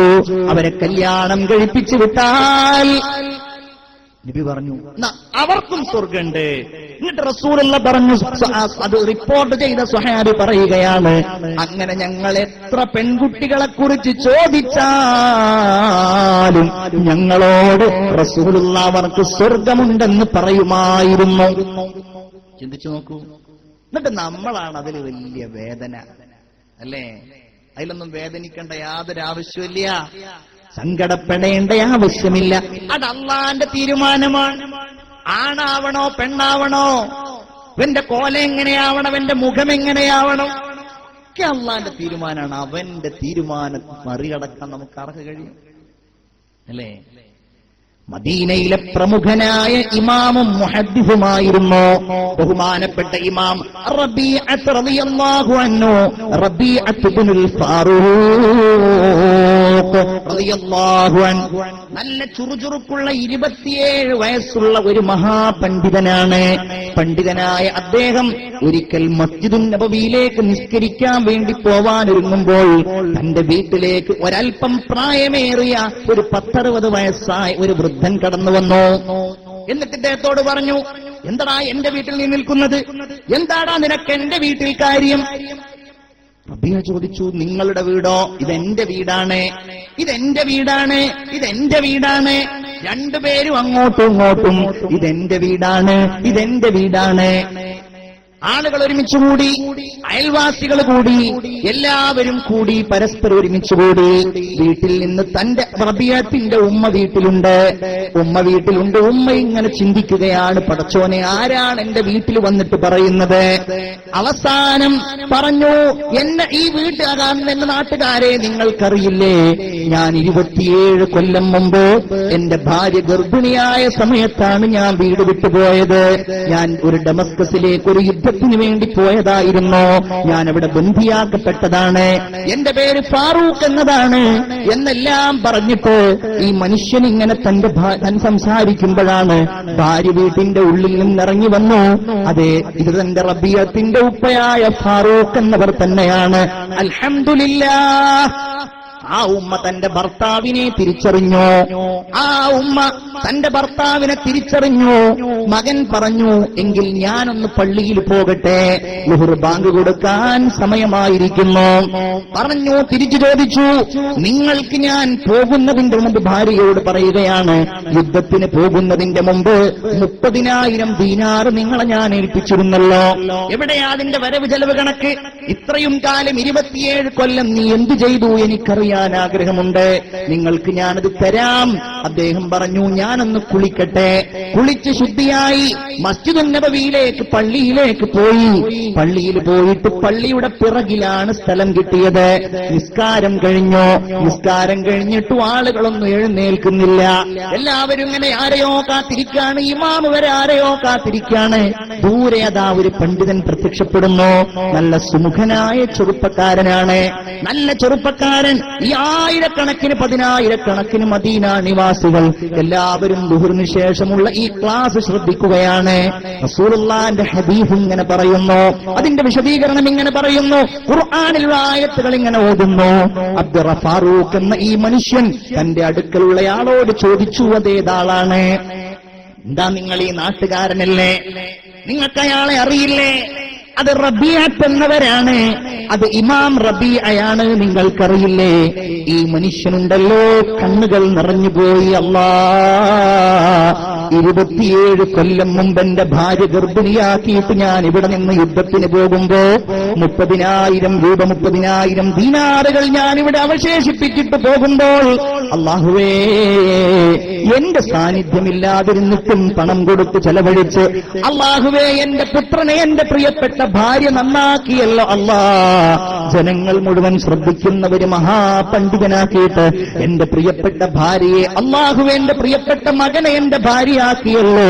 ഭാര്യയുടെ അടുക്കൽ പോയിട്ട് അവളെ കെട്ടിപ്പിടിച്ചു, അവളോട് തന്റെ സന്തോഷം അറിയിച്ചു, തന്റെ എല്ലാ അഭിനന്ദനങ്ങളും അറിയിച്ചു. ചോദിച്ചു, 30,000 ദീനാറുകളുടെ വരവും ചെലവും നിങ്ങൾക്കറിയണ്ടേ? എനിക്ക് വേണ്ട, അതിന്റെ എത്രയോ ഇരട്ടി ദുനിയാവിലും ആഖിറത്തിലും അല്ലാഹു തആല എനിക്ക് തരുന്ന ഒരമൂല്യമായ സ്വത്താണല്ലോ എന്റെ സാന്നിധ്യമില്ലാതെ നീ എനിക്ക് നൽകിയത് എന്ന് ബഹുമാനപ്പെട്ട ഫാറൂഖ് എന്ന ഈ മഹാനായ മനുഷ്യൻ തന്റെ ഭാര്യയോട് പറഞ്ഞ ചരിത്രത്തിൽ സുവിധി. അസ്സലാമു അലൈക്കും വളാഞ്ചേരിയിൽ പോയാൽ, കുറ്റിപ്പുറത്ത് പോയാൽ വേറെ നിറായിരിക്കും. ഭാരതപ്പുഴയിലേക്ക് അങ്ങ് ഇറങ്ങിയാലോ മണ്ണ് മണലായി മാറും. ഞാൻ നല്ല വെളുത്ത മണ്ണ് കണ്ടിട്ടുണ്ട്. ആന്ധ്രാപ്രദേശിലൊരു സ്ഥലത്ത് പോയപ്പോ ഞാനിങ്ങനെ വിചാരിച്ചു, ഇതെന്താ വല്ല കുമ്മായം നിരത്തിയിട്ടതാണോ എന്ന്. നമ്മളെ കുമ്മായത്തിന്റെ ആ ഒരു വൈറ്റ്നെസ് ഉണ്ടല്ലോ, അത്രയും ഇങ്ങനെ കയ്യിലിങ്ങനെ ഇതാക്കിയാൽ സാധാരണ ആ ഒരു നിറത്തിലുള്ള മണ്ണ്. അപ്പൊ പറഞ്ഞു, ഇത് ഇവിടുത്തെ മണ്ണ് ഇങ്ങനെയുള്ള മണ്ണാണ് അല്ലേ? ഇപ്പൊ ഈ ഭാഗത്ത് ഇവിടെ ഇങ്ങനെ പോയിട്ടുണ്ടെങ്കിൽ, നമ്മുടെ ഈ എന്താ പറയുക, കരേക്കാട് അങ്ങനെയൊക്കെയുള്ള സ്ഥലത്ത് പോയിട്ടുണ്ടെങ്കിൽ അവിടെ നിന്നൊക്കെ കല്ലുകൾ കൊണ്ടുപോകാറുണ്ട്. ഈ കേരളത്തിന്റെ നാനാഭാഗങ്ങളിലേക്കുള്ള, അല്ലെ? കരേക്കാടൊക്കെ ഇവിടെ അടുത്ത് തന്നെയല്ലേ? അവിടെയൊക്കെ ഈ കല്ല് കൊണ്ടുപോകും. നല്ല ഉറപ്പുള്ള സ്ഥലം. എന്നിട്ട് റസൂലുള്ള പറയുന്നു, അതുകൊണ്ടാണ് അതിൽ നിന്ന് മനുഷ്യരിൽ നിന്ന് ചില ആളുകൾ നല്ല വെളുത്തവർ വന്നു, ചില ആളുകൾ കറുത്തവർ വന്നു, ചില ആളുകൾ ചുവന്നവർ വന്നു. അതിനിടയിൽ ചില ആളുകൾ കഠിന സ്വഭാവമുള്ളവരായി, ചില ആളുകൾ നല്ല മൃദുല സ്വഭാവമുള്ളവരായി, നല്ലവരായി, ചീത്തവരായി. ഇതൊക്കെ ഈ മണ്ണിനനുസരിച്ചാണ് എന്ന് സയ്യിദുന മുഹമ്മദ് മുസ്തഫ.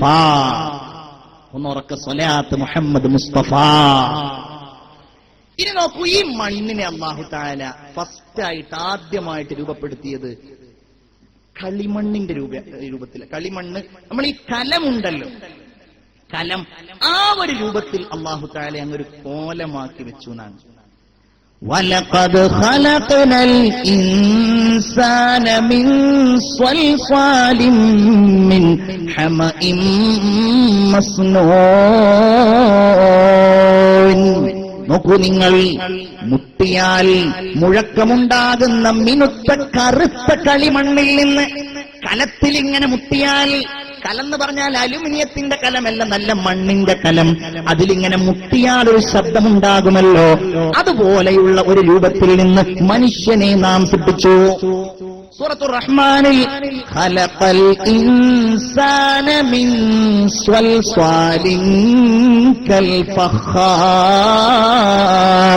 മുട്ടിയാൽ ശബ്ദം മുഴങ്ങുന്ന മണ്ണിനാൽ മർത്യന്റെ ഗാത്രം ചമച്ചവൻ ചിത്രമായി അല്ലാഹു നൽകുന്ന നർക്കമാം നന്മകൾ ആവുമോ നിങ്ങൾക്ക് തള്ളിപ്പറയുവാൻ. കെ ജി രാഘവൻ നായർ മലയാളത്തിലെ അമൃതവാണിയായി വിശുദ്ധ ഖുർആനിന്റെ പരിഭാഷ നടത്തിയിട്ടുണ്ട്. കെ ജി രാഘവൻ നായർ അതിൽ സൂറത്തുർ റഹ്മാനിൽ ഈ ഭാഗം പറയുന്നത് അങ്ങനെയാണ്: മുട്ടിയാൽ ശബ്ദം മുഴങ്ങുന്ന മണ്ണിനാൽ മർത്യന്റെ ഗാത്രം ചമച്ചവൻ ചിത്രമായി. ഫബിഅയ്യി ആലാഇ റബ്ബികുമാ തുകദ്ദിബാൻ, അല്ലാഹു നൽകുന്ന നർക്കമാം നന്മകൾ ആവുമോ നിങ്ങൾക്ക് തള്ളിപ്പറയുവാൻ. അപ്പൊ ഖുർആൻ പറയാണ്, മണ്ണും വെള്ളം ഉപയോഗിച്ചിട്ട് അല്ലാഹു തആല മനുഷ്യന്റെ ഈ രൂപങ്ങൾ ഉണ്ടാക്കി. ഇനി എന്താ ഉണ്ടായത്? അല്ലാഹു തആല അതിന് ജീവൻ നൽകി. ജീവൻ അതെന്താണ്, അതെങ്ങനെയാണ് അറിയില്ല മുഅ്മിനേ. ഇദ് ഖാല റബ്ബുക ലിൽ മലായികതി ഇന്നി ഖാലിഖും ബശറ, മനുഷ്യരെ സംബന്ധിച്ച് അല്ലാഹു മലക്കുകളോട് പറഞ്ഞു, മലക്കുകളെ ഞാനിതാ മനുഷ്യരെ സൃഷ്ടിക്കാൻ പോവുകയാണ്. മിൻ തീനിൻ, മണ്ണിൽ നിന്ന്. അത് ശരിയായി കഴിഞ്ഞാൽ വനഫഖ്തു ഫീഹി മിർ റൂഹി, എന്റെ ജീവൻ എന്റെ വകയായിട്ട് ഞാൻ അവർക്ക് നൽകും. റൂഹ്, അത്ഭുതം, അത് തരുന്നു അല്ലാഹ്. അത് തിരിച്ചെടുക്കുകയും ചെയ്യുന്നു. ഖലഖൽ മൗത വൽ ഹയാത്ത്, മനുഷ്യ നിന്റെ ശരീരത്തിന്റെ ഏറ്റവും വലിയ അത്ഭുതങ്ങളിൽ ഒന്ന് ജീവനാണ്. ആ ജീവൻ തരൽ മാത്രമല്ല, ആ ജീവൻ തിരിച്ചെടുക്കലുമാണ്.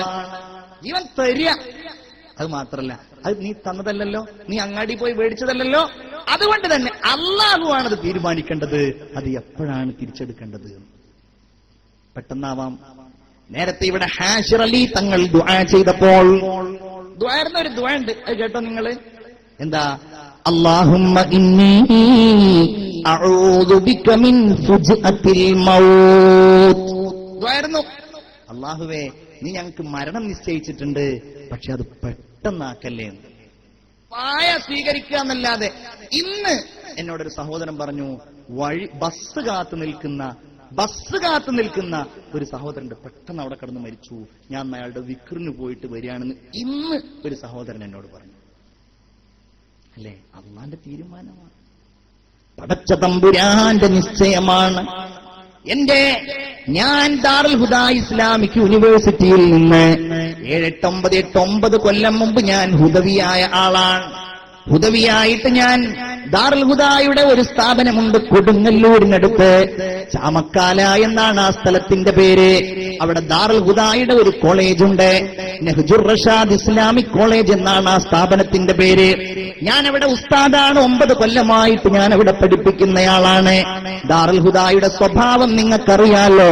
ദാറുൽ ഹുദായിൽ 10-11 വയസ്സാകുന്ന കുട്ടികളെയാണ് എടുക്കുന്നത്. മദ്രസ 5ാം ക്ലാസ് പാസ്സായി ഏകദേശം ഒരു 10 വയസ്സ്. ഞാനൊക്കെ 10ാമത്തെ വയസ്സിൽ ദാറുൽ ഹുദയിൽ പോയതാണ് 1996-ൽ. 1996-ൽ പോയിട്ട് 12 കൊല്ലം പഠിച്ചിട്ടാണ് ദാറുൽ ഹുദയിൽ നിന്ന് ഹുദവിയായിട്ട് ഏതൊരു ഹുദവിയും പുറത്തിറങ്ങുന്നത്. അങ്ങനെ 10 വയസ്സായ ഒരു കുട്ടിയുടെ കൈ പിടിച്ച് ദാറുൽ ഹുദാന്റെ സ്ഥാപനത്തിലേക്ക് മലപ്പുറം ജില്ലയിലെ പൂക്കുളത്തൂർ എന്ന് പറയുന്ന സ്ഥലത്തു നിന്നൊരു ചെറുപ്പക്കാരൻ വന്നു. ഉസ്താദേ, ഞാൻ ഇന്ന് എന്റെ മോനുമായിട്ട് വന്നതാണ്. ഇവനെ ചേർക്കാൻ വന്നതാണ്. ഞാൻ ദമാമിലായിരുന്നു, സൗദിയിലെ ദമാമിലായിരുന്നു. ഞാൻ അടുത്ത 15-ാം തീയതി വരേണ്ടതാണ്. ഈ കഴിഞ്ഞ ഓഗസ്റ്റ് മാസം 5-ാം തീയതിയാ പറയുന്നത്. ഞാൻ അടുത്ത മാസം 15-ാം തീയതി വരേണ്ടയാളാണ്. ഇന്ന് 5-ാം തീയതിയാണല്ലോ. ഞാൻ വീട്ടിലാളില്ലാത്തത് കൊണ്ട് ഇന്നലെ 4-ാം തീയതി രാത്രി ഞാൻ ദമാമിൽ നിന്ന് വന്നതാണ്. ഒന്നുറങ്ങിയിട്ട് പോലും ഇല്ല. ഇവനെ ഇവിടെ ചേർത്തിട്ട് പോവാൻ വന്നതാണ്. പ്രിയപ്പെട്ട പൊന്നുമോന്റെ മുഖത്ത് മുത്തം കൊടുത്തിട്ട് ആ പിതാവ് അവിടെ നിന്ന് യാത്രയായി വീട്ടിൽ പോയി. അങ്ങനെ അടുത്ത വ്യാഴാഴ്ച കുട്ടികളൊക്കെ ഇങ്ങനെ വലിയ സങ്കടവും കരച്ചിലും പിഴിച്ചിലും ഒക്കെയാകും. 10 വയസ്സല്ലേ ആയിട്ടുള്ളൂ. വീട്ടിൽ നിന്ന് പിരിഞ്ഞിട്ട് ആ സമയമുണ്ടാവൂല, പരിചയമുണ്ടാവൂല. അതുകൊണ്ട് വലിയ കരച്ചിലായിരിക്കും. എനിക്ക് ഉപ്പയെ കാണണം, എനിക്ക് ഉമ്മയെ കാണണം, എനിക്ക് വീട്ടിൽ പോകണം, എനിക്ക് നാട്ടിൽ പോകണം. ഇല്ലാത്ത സങ്കടങ്ങളൊന്നുമില്ല. എല്ലാ സങ്കടങ്ങളുമായിട്ട് കരയുമ്പോഴാണ് ഈ കുഞ്ഞിന്റെ വാപ്പ ഉസ്താദിന്റെ ഫോണിലേക്ക് വിളിക്കുന്നത്. ഉസ്താദെ, മോനെ ഒന്ന് കിട്ടുമോ? എന്താ അവന്റെ അവസ്ഥ? ഉസ്താദ് മോന്റെ കയ്യിൽ മൊബൈൽ കൊടുത്തു. മോനോട് ഒരുപാട് സംസാരിച്ചു. അവൻ വല്ലാത്ത കരച്ചിൽ, എനിക്ക് ഉപ്പയെ കാണണം. ഉസ്താദിന്റെ കയ്യിൽ ഫോൺ കൊടുത്തിട്ട് ഉസ്താദിനോട് വാപ്പ പറഞ്ഞു, ഉസ്താദേ, അവൻ വലിയ കരച്ചിലാണ്. നാളെ വെള്ളിയാഴ്ചയാണല്ലോ, നാളെ വൈകുന്നേരം ഞാനൊന്ന് അങ്ങോട്ട് വരാം ഉസ്താദേ. പ്രിയപ്പെട്ട വാപ്പ വരുമെന്നറിഞ്ഞപ്പോൾ അവന് സന്തോഷമായി. അവന്റെ ദുഃഖമൊക്കെയാകെ മാറിപ്പോയി. അവൻ വലിയ ആഹ്ലാദത്തോടുകൂടെ വെള്ളിയാഴ്ചയാവുന്നതും കാത്തിരിക്കുന്നു. വെള്ളിയാഴ്ചയായി ഒരു 9 മണി സമയത്ത് ഉസ്താദിന്റെ ഫോണിലേക്ക് പൂക്കുളത്തൂരിൽ നിന്നൊരു ഫോൺ വരികയാണ്. ഉസ്താദേ, ഇന്നാളിന്ന കുട്ടിയുടെ ബാപ്പ മരിച്ചിരിക്കുന്നു. ഞങ്ങളൊക്കെ ഞെട്ടിപ്പോയി. ഞെട്ടിപ്പോയതങ്ങനെ മരിച്ചു എന്ന് കേട്ടതിലല്ല, ഞങ്ങളൊക്കെ ഞെട്ടിപ്പോയത് മരിച്ചു എന്നുള്ളതിലപ്പുറം ആ കുട്ടി 10 വയസ്സായ ആ പൊന്നുമോനോട്, എങ്ങനെയാണല്ലോ നിന്റെ വാപ്പ മരിച്ച വിവരം പറയുക, എങ്ങനെയാണ് 100 കണക്കിന് കിലോമീറ്ററുകൾക്കപ്പുറത്തുള്ള അവന്റെ വീട്ടിലേക്ക് ഇവനുമായിട്ട് ഞങ്ങൾ പോവുക? വലിയ സങ്കടമായി, വലിയ ദുഃഖമായി. ഏതായാലും അവനോട് പറഞ്ഞു, ഞങ്ങളൊക്കെ ഉസ്താദുമാര് നിന്റെ വീട്ടിലേക്ക് പോകുന്നുണ്ട്, നീയും പോര്, നമുക്കൊന്നിച്ചു പോകാം. അവന്റെ മുഖത്തുള്ള സന്തോഷം ഒന്ന് കാണേണ്ടത് തന്നെയാണ്. അവനത് വിശ്വസിച്ചു. ഞങ്ങളൊക്കെ അവന്റെ വീട്ടിലേക്ക് പോവാണ്. അവൻ കുട്ടികൾക്കിടയിലൊക്കെ ഞാൻ വീട്ടിൽ പോവാണെന്ന് ഇങ്ങനെ പറഞ്ഞുകൊണ്ട് കുട്ടികൾക്കൊക്കെ കൈ കൊടുത്തിട്ട് അവനിങ്ങനെ വണ്ടിയിൽ കയറുന്നു. വണ്ടിയിൽ കയറി ഞങ്ങളിങ്ങനെ പോയി. അവനോട് കുറെ കാര്യങ്ങൾ ചോദിക്കണമെന്നുണ്ട്. അവൻ എന്തൊരു സന്തോഷമാണ്. അങ്ങനെ വഴിയിൽ ഇങ്ങനെ പോയിക്കൊണ്ടിരിക്കുമ്പോൾ വല്ലാതെ വിശക്കുന്നുണ്ട് ഉസ്താദുമാർക്ക്. നാശ്തയൊന്നും കഴിച്ചിട്ടില്ല. അങ്ങനെ നാശ്ത കഴിക്കാൻ വേണ്ടിയിട്ട് ഒരു ഹോട്ടലിന്റെ മുമ്പിൽ നിർത്തി. വഴിയിൽ വെച്ച്, തിരൂരിൽ വെച്ച് അങ്ങനെ ഹോട്ടലിൽ നിർത്തി, വണ്ടിയിൽ ഹോട്ടലിന്റെ മുമ്പിൽ നിർത്തിയിട്ട് ഞങ്ങളൊക്കെ ഇറങ്ങി. അവനോട് പറഞ്ഞപ്പോൾ അവന് പറഞ്ഞു, ഞാൻ വണ്ടിയിൽ നിന്നിറങ്ങൂല. ഞങ്ങൾ വീണ്ടും വീണ്ടും പറഞ്ഞു, അവൻ ഇറങ്ങുന്നില്ല. അവൻ പറഞ്ഞു, എനിക്ക് വിശക്കുന്നില്ല, എനിക്ക് വേണ്ട. ഞങ്ങൾ പിന്നെയും പറഞ്ഞപ്പോ അവൻ പറഞ്ഞു, ഉസ്താദേ, എന്റെ വാപ്പ കഴിഞ്ഞ വ്യാഴാഴ്ചയല്ലേ വന്നത്, ഉപ്പാന്റെ കൂടെ വെള്ളിയാഴ്ച നിങ്ങൾ അടുത്ത് കഴിഞ്ഞ ദിവസം ഇങ്ങോട്ട് പോരുകയും ചെയ്ത്.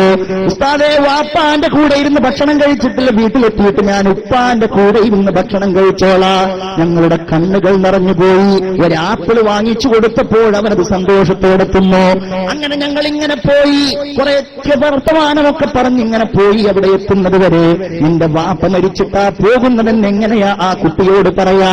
അവന്റെ വീടിന്റെ മുമ്പിലെത്തി. അവനാകെ സ്തബ്ധനായി. ഇതെന്താ വീട്ടിന് മുമ്പിൽ നിറയെ ആൾക്കൂട്ടം, ഇങ്ങനെ നീല നിറത്തിലുള്ള ടാർപോളിൻ കൊണ്ടൊക്കെ ഇങ്ങനെ കിട്ടിയിട്ടുണ്ട്. അവന് വലിയ അത്ഭുതമായി. അപ്പോഴാണ് അവന്റെ ഒരു കൊച്ചാപ്പ് അവന്റെ അടുക്കലേക്ക് വന്ന് കരഞ്ഞുകൊണ്ടവനെ കൂട്ടിപ്പിടിച്ചങ്ങനെ കൊണ്ടുപോകുന്നത്. ഞങ്ങളും പിന്നാലെ പോയി. സുബ്ഹാനല്ലാഹ്, ആളുകളൊക്കെ അവൻ മൂത്ത കുട്ടിയാണല്ലോ, അവൻ വരുന്നതും കാത്തിരിക്കുകയാണ്. അങ്ങനെ വീടിന്റെ മുമ്പിലേക്ക് ആ പൂമുഖത്തേക്ക് കയറിയപ്പോൾ അവനിങ്ങനെ ആകെ സ്റ്റക്കായി പോയി. പടച്ചോനെ, ഇതാരാണ് ഇവിടെ മരിച്ചു കിടക്കുന്നത്?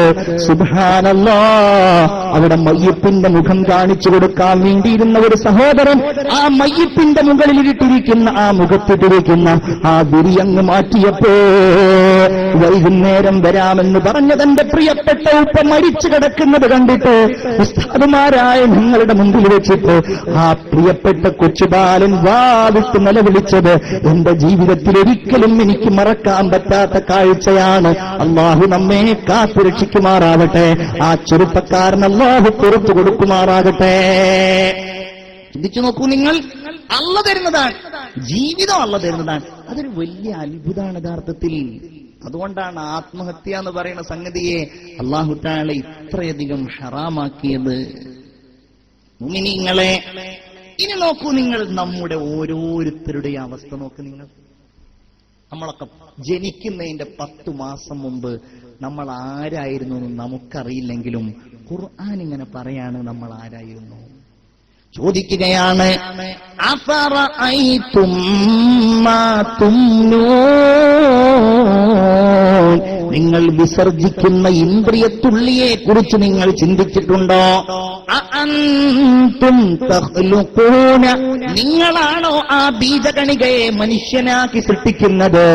അം നഹ്നുൽ ഖാലിഖൂൻ, അതോ നമ്മളാണോ സൃഷ്ടിക്കുന്നത്? ചിന്തിച്ചു നോക്കൂ. പ്രായപൂർത്തിയെത്തുന്നതോടെ പുരുഷന്റെ വൃഷ്ണം ബീജോത്പാദനം തുടങ്ങും എന്നാണ് ശാസ്ത്രം പറയുന്നത്. ശുക്ലം എന്ന ദ്രവപദാർത്ഥം സഞ്ചരിക്കാൻ ആവശ്യമായ വെളുത്ത നിറത്തിലുള്ള ഒരു ജലം അല്ലാഹു തആല വൃഷ്ണത്തിൽ സന്നിവേശിപ്പിച്ചിരിക്കുന്നു. അല്ലാഹു തആല നോക്കൂ നിങ്ങൾ, ബാക്കിയുള്ള എല്ലാ അവയവങ്ങളെയും അല്ലാഹു മനുഷ്യ ശരീരത്തിന്റെ ഉള്ളിലാക്കിയപ്പോൾ വൃഷ്ണത്തെ മാത്രം അല്ലാഹു ശരീരത്തിന്റെ പുറത്തുള്ള ഒരു അറയിൽ കൊണ്ടുവന്നു. അതാണ് ഫീ ഖറാരിൻ മകീൻ, സുഭദ്രമായ ഒരു സങ്കേതത്തിൽ. ഖുർആൻ പറയുന്നത് എന്താണെന്നറിയോ? ഖുലിഖ മിൻ മാഇൻ ദാഫിഖ്, മനുഷ്യൻ സൃഷ്ടിക്കപ്പെട്ടു മിമ്മാ ഇൻദാഫിഖ്, തെറിച്ചു വീഴുന്ന ജലകണികയിൽ നിന്ന്. അത് എവിടെ നിന്നാ പുറപ്പെടുന്നത്? യഖ്റുജു മിൻ ബൈനിസ്സുൽബി വത്തറായിബ്, വാരിയെല്ലിന്റെയും നട്ടെല്ലിന്റെയും ഇടയിൽ നിന്നാണ്.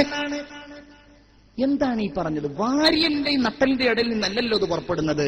ഇത് മനുഷ്യന്റെ വൃഷ്ണ സഞ്ചിയിൽ നിന്നല്ലേ. പിന്നെന്തെങ്ങനെ പറഞ്ഞത്? എന്നാൽ അതിന്റെ മറുപടി എന്താണെന്നറിയോ? വൃഷ്ണസഞ്ചിയിലുള്ള വൃഷ്ണങ്ങളുണ്ടല്ലോ, അതാണ് ശുക്ലോത്പാദനത്തിന്റെ കേന്ദ്രം. അത് യഥാർത്ഥത്തിൽ സൃഷ്ടിക്കപ്പെടുന്നതിന്റെ മുമ്പ് മനുഷ്യൻ ഗർഭപാത്രത്തിലായിരിക്കുമ്പോൾ അതുള്ളത് വാരിയെല്ലിന്റെയും നട്ടെല്ലിന്റെയും ഇടയിലാണ്. എന്നിട്ട് പ്രസവിക്കപ്പെടുന്നതിന്റെ ഏതാനും ദിവസം മുമ്പ് ഇങ്ങോട്ട് ഇറങ്ങിയിട്ട് ഈ വൃഷ്ണസഞ്ചിയിൽ വരിക എന്നാണ്. ചില കുട്ടികളൊക്കെ, ഇത് ഞാൻ ഒരു സ്ഥലത്ത് വാഴ് പറഞ്ഞപ്പോ എനിക്ക് പരിചയമുള്ള ഒരു ചെറുപ്പക്കാരനോടൊന്ന് പറഞ്ഞു, ഉസ്താദേ ഇങ്ങനൊരു കാര്യം ഞാൻ എപ്പോഴാ അറിയണത്. എന്താ കാര്യം എന്നറിയോ? ഇയാൾക്ക് ഇപ്പോഴും, അപ്പോ ഇത് ചിലപ്പോ പ്രസവിക്കപ്പെട്ട ഉടനെ ഒരു പക്ഷേ കുട്ടികൾക്ക് ഈ വൃഷ്ണമില്ല എങ്കിൽ ഡോക്ടർമാർ ചികിത്സ നടത്തിയും അതുപോലെ കുട്ടികളുടെ ശരീരം കുലുക്കിയൊക്കെ ഇത് താഴേക്ക് ഇറക്കാറുണ്ട്. എന്നിട്ട് പറഞ്ഞിട്ട് ഞാനിത് വാഴ് പറഞ്ഞപ്പോ എന്നോട് ആ ചെറുപ്പക്കാരൻ വന്ന് പറഞ്ഞു, ഞാൻ എപ്പോഴും അതിന്റെ ഒരു പ്രശ്നം അനുഭവിക്കുകയാണ്. ഞാൻ ജനിച്ച സമയത്ത് ഇങ്ങനെ ഒരു ബുദ്ധിമുട്ടുണ്ടായിരുന്നു, അതിന്റെ പേരിൽ ഡോക്ടർമാർ എനിക്ക് ചികിത്സ ഉണ്ടായിരുന്നു, ഇപ്പോഴും അതിന്റെ ഒരു ബുദ്ധിമുട്ട് ഞാൻ അനുഭവിക്കുന്നുണ്ട്. ഉസ്താദ് ആ പറഞ്ഞത് വളരെ ശരിയാണ് എന്നെന്നോട് പറഞ്ഞു. അതാണ്, അല്ലാതെ അത് ശുക്ലമല്ല. അത് അല്ലാഹു തആല നിശ്ചയിച്ചിരിക്കുന്നത് എത്രയോ വലിയ അത്ഭുതമായിട്ടാണ്. നമ്മൾ ചിന്തിക്കണം. ഒരു തവണ മനുഷ്യൻ ശുക്ലവിസർജനം നടത്തുമ്പോൾ 200 കോടിയോളം ബീജങ്ങളുണ്ട് എന്നാ പറയുന്നത്. ഇതിൽ മനുഷ്യ സൃഷ്ടിക്ക് എത്ര വേണം? നമ്മളൊക്കെ ഉണ്ടായത് ഇതിലെ ഒരു സൂക്ഷ്മമായ ഒരൊറ്റ ബീജത്തിൽ നിന്നാണ്. 200 കോടിയോളം ഉണ്ടെന്നാണ് പുരുഷന്റേതിൽ. 200 കോടിയോളം.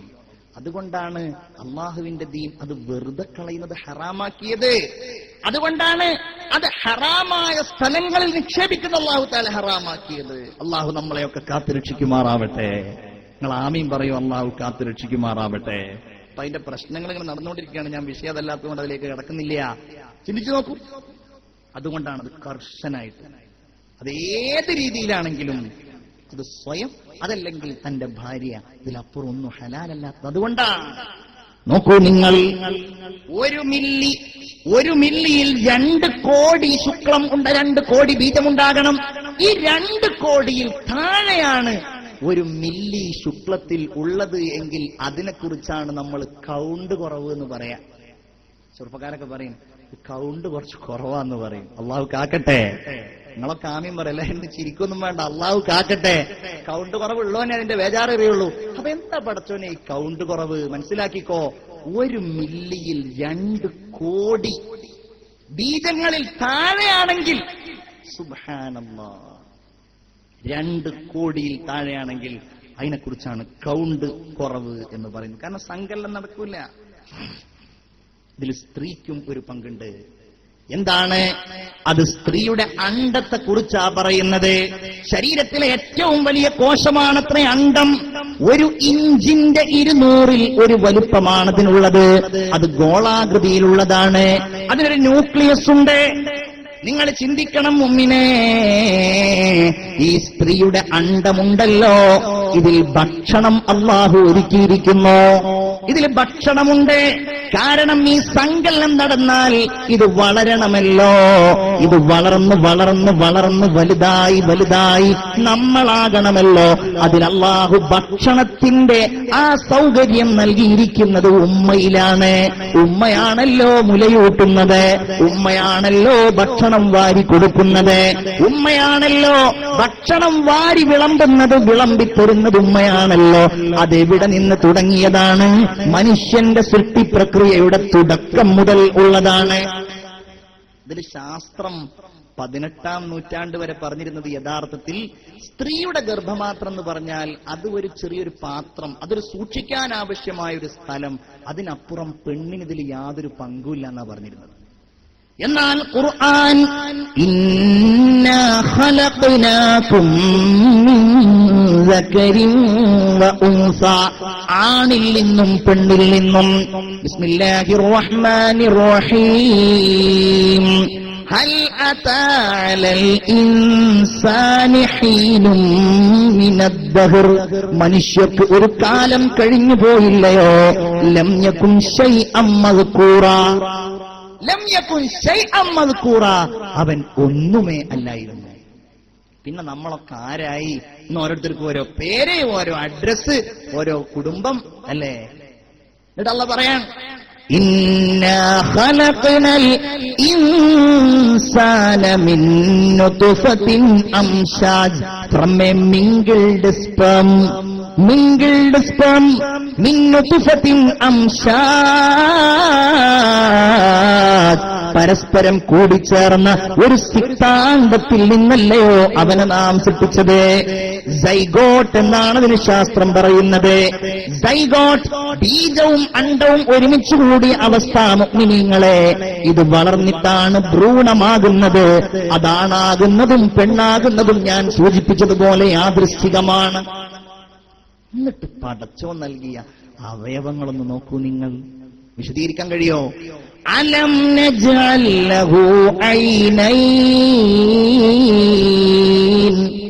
നിങ്ങൾക്ക് 2 കണ്ണുകൾ നൽകിയില്ലയോ? ഒരു ക്യാമറയോട് നമ്മൾ കണ്ണിനെ സാദൃശ്യപ്പെടുത്തിയാൽ ക്യാമറക്കുള്ള ഒരു ഭാഗമാണ് അതിന്റെ ഡയഫ്രം, അതിന്റെ ലെൻസ്, അതിന്റെ ഫിലിം. എത്ര വലിയ ക്യാമറയാണെങ്കിലും സ്കാനറാണെങ്കിലും കണ്ണിനെ അതിജയിക്കാൻ കഴിയില്ല. അപ്പൊ കണ്ടില്ലേ, ഈ കണ്ണുകൊണ്ട് ഒരൊറ്റ നോട്ടത്തിൽ തന്നെ എത്ര ഭാഗങ്ങൾ അല്ലേ? കണ്ണിന് അല്ലാഹു തആല അതിന്റെ കാര്യക്ഷമത എത്ര വലുതാണ്. അസ്ഥി കൊണ്ട് അല്ലാഹു തആല ഒരു ഗുഹ നൽകിയിരിക്കുന്നു. കൊഴുത്തുകൊണ്ടുള്ള ഒരു കുഷ്യനിലാണ് ഈ ഗോളാകൃതിയിലുള്ള കണ്ണ് അല്ലാഹു തആല നിക്ഷേപിച്ചിരിക്കുന്നത്. ഈ കൺപോളകൾ അതിനൊരു സംരക്ഷണമാണ്. അത് അടയുകയും തുറക്കുകയും ചെയ്യുന്നു. കണ്ണിന്റെ പോളകളുടെ താഴ്ഭാഗത്തായി അല്ലാഹു തആല കണ്ണീർ ഗ്രന്ഥിയെ നൽകിയിരിക്കുന്നു. നോക്കൂ നിങ്ങൾ, ഈ കണ്ണിലൂടെ നിറങ്ങൾ, വർണ്ണങ്ങൾ. ഒരൊറ്റ കാര്യം ഞാൻ പറയട്ടെ, കണ്ണീരിന്റെ രുചി എന്താണ്? എന്താണ്? നല്ല മധുരമുള്ള കണ്ണീരാണോ മൂന്നാക്കലൊക്കെയുള്ള ആളുകൾക്കുള്ളത്? നല്ല ഉപ്പ് രുചിയായിരിക്കും അല്ലേ? ഉപ്പ് രുചിയാണ് കണ്ണീരിന്റെ രുചി. വേറെ എവിടെയാ ഉപ്പ് രുചിയുള്ളത്? കടലിലെ വെള്ളത്തിന്റെ രുചി ഉപ്പ് രുചിയാണ്. എന്തിനാണുള്ള കടലിലെ വെള്ളത്തിന് ഉപ്പുരുചി നൽകിയത്?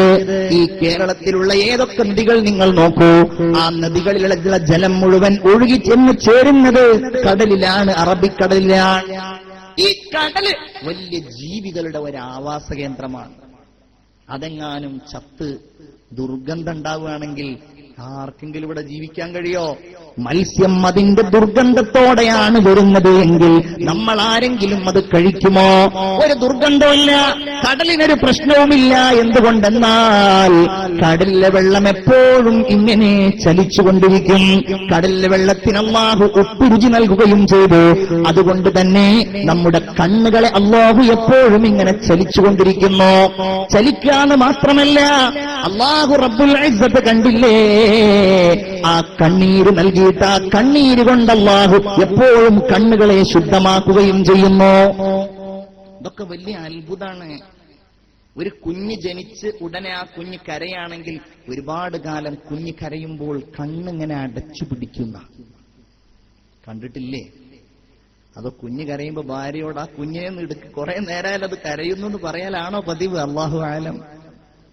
ആരും മിണ്ടുന്നില്ല. മിക്കവാറും അങ്ങനെയായിരിക്കും. കരയുന്ന കുഞ്ഞിനെ നോക്കിയാൽ കാണാം കുഞ്ഞിങ്ങനെ കണ്ണടച്ചിട്ടാ കരയാ. ശാസ്ത്രം പറയുന്നു കണ്ണിന്റെ പീളക്കുഴിയിലൂടെ അല്ലാഹു തആല തൊണ്ടയിലേക്കൊരു ചാനൽ നൽകിയിട്ടുണ്ട്. അതുകൊണ്ടാണ് കണ്ണിൽ മരുന്നിട്ടിച്ചാൽ അതിന്റെ രുചി കുറച്ചു കഴിഞ്ഞാൽ ഇവിടെ എത്തും, അല്ലേ? കണ്ണീര് കരയുന്ന സമയത്ത്, കരഞ്ഞിട്ടുണ്ടെങ്കിൽ അറിയാം, കരയുന്ന സമയത്ത് ചെറിയ ആ കണ്ണീരിന്റെ ഒരു ഉപ്പ് തൊണ്ടയിലൂടെ ഇങ്ങനെ വരും. അങ്ങനെയല്ലേ കണ്ണീരിന്റെ രുചി അറിയുന്നത്. അല്ലാതെ കണ്ണീര് നേരെ വായിലേക്കല്ലല്ലോ കൊണ്ടുപോകാറുള്ളത്. കണ്ണീരിന്റെ രുചി എങ്ങനെയാ ഉപ്പാന്നറിയുന്നത്? അത് തൊണ്ടയിൽ വരുന്നതുകൊണ്ടാ. നോക്കൂ നിങ്ങൾ. അപ്പൊ അങ്ങനെയുള്ള ഈ കുഞ്ഞ് കരയുന്ന സമയത്ത് കണ്ണടക്കാനുള്ള കാരണം നേരെ തൊണ്ട വരളാതിരിക്കാൻ. കാരണം ആ ചെറുപ്രായത്തിൽ കുഞ്ഞിന്റെ തൊണ്ട എന്ന് പറഞ്ഞാൽ ഈ മുലപ്പാടിനപ്പുറം ഒന്നും അതിലൂടെ പോകാൻ പറ്റില്ല, അത്രയും നോർമലായിരിക്കും. അത് വരണ്ടു പോയാൽ കുഞ്ഞ് മരിച്ചു പോകും.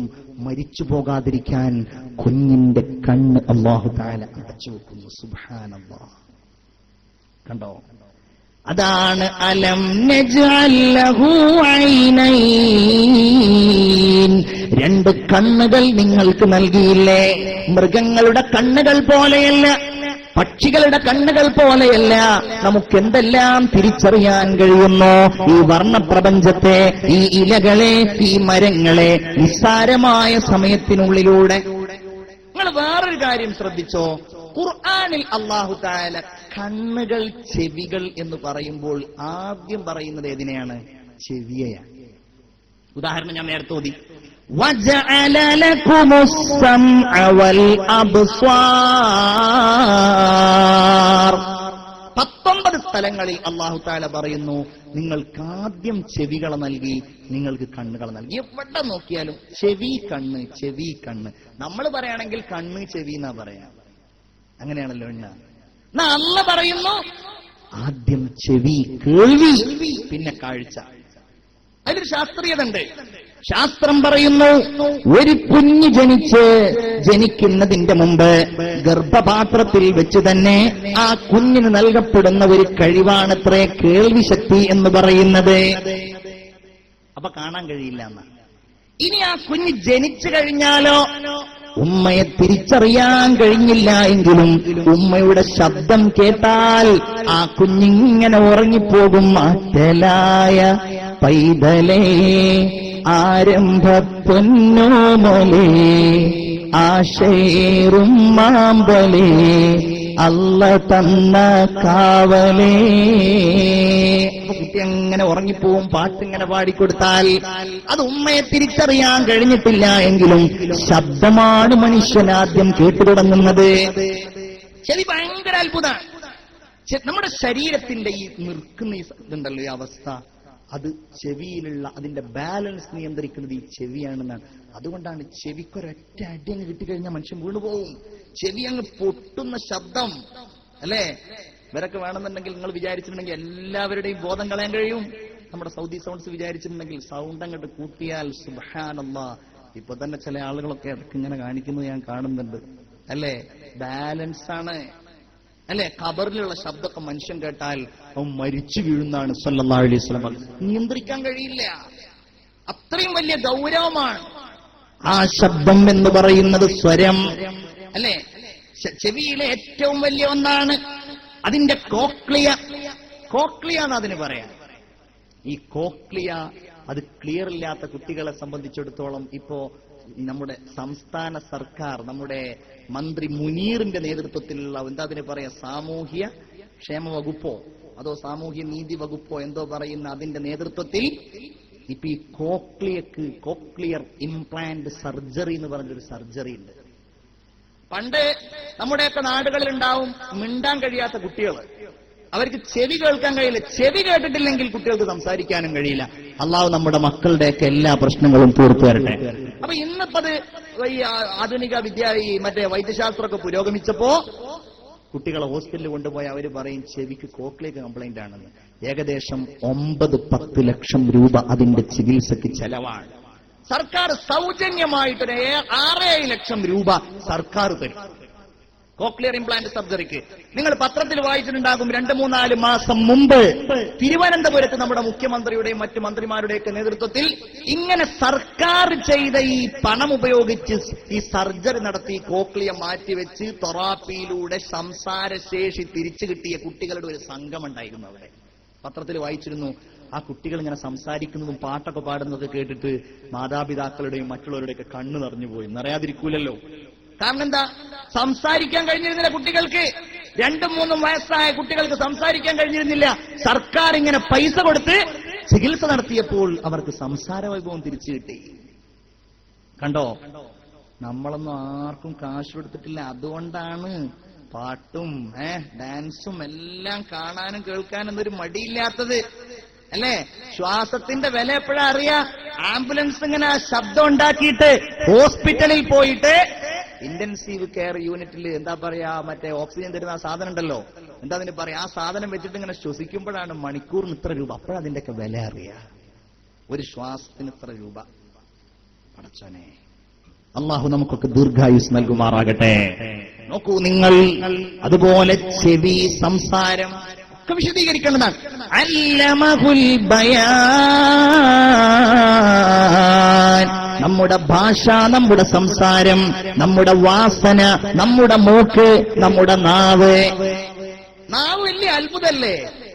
എത്ര വലിയ ജീവിയാണ് ആന.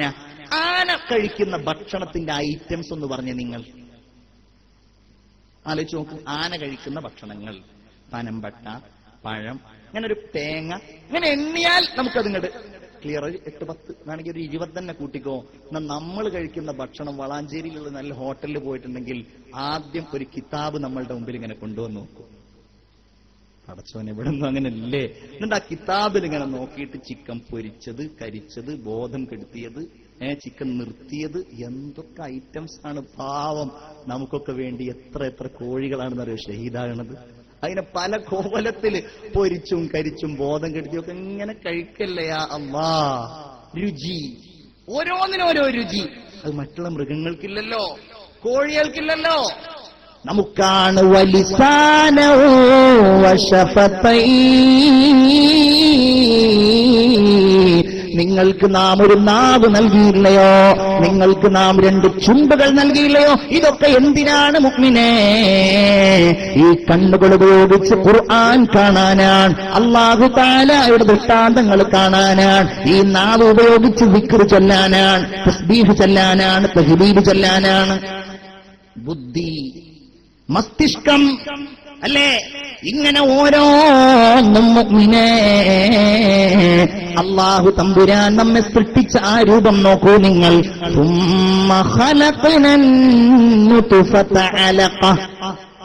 നിങ്ങൾ ശ്രദ്ധിക്കണം. ഇൻഷാ അല്ലാഹ് സമയം വൈകി, 11:15 ഒരു 11:30 മണിയാകുമ്പോൾ 2 മണിക്കൂറാവും നമ്മൾ പ്രസംഗം തുടങ്ങിയിട്ട്. ഇൻഷാ അല്ലാഹ് ഞാൻ നിർത്തിക്കോളാം.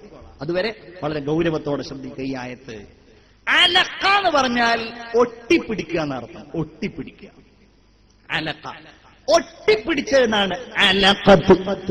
അലഖത്ത് ഒട്ടിപ്പിടിച്ചത്. അലഖ്, ഖലഖൽ ഇൻസാന മിൻ അലഖ്. അലഖിന്റെ വേറെ ഒരർത്ഥാണ് അട്ട, വേറെ ഒരർത്ഥാണ് രക്തപിണ്ഡം. ഇതൊക്കെ ശരിയാണ്.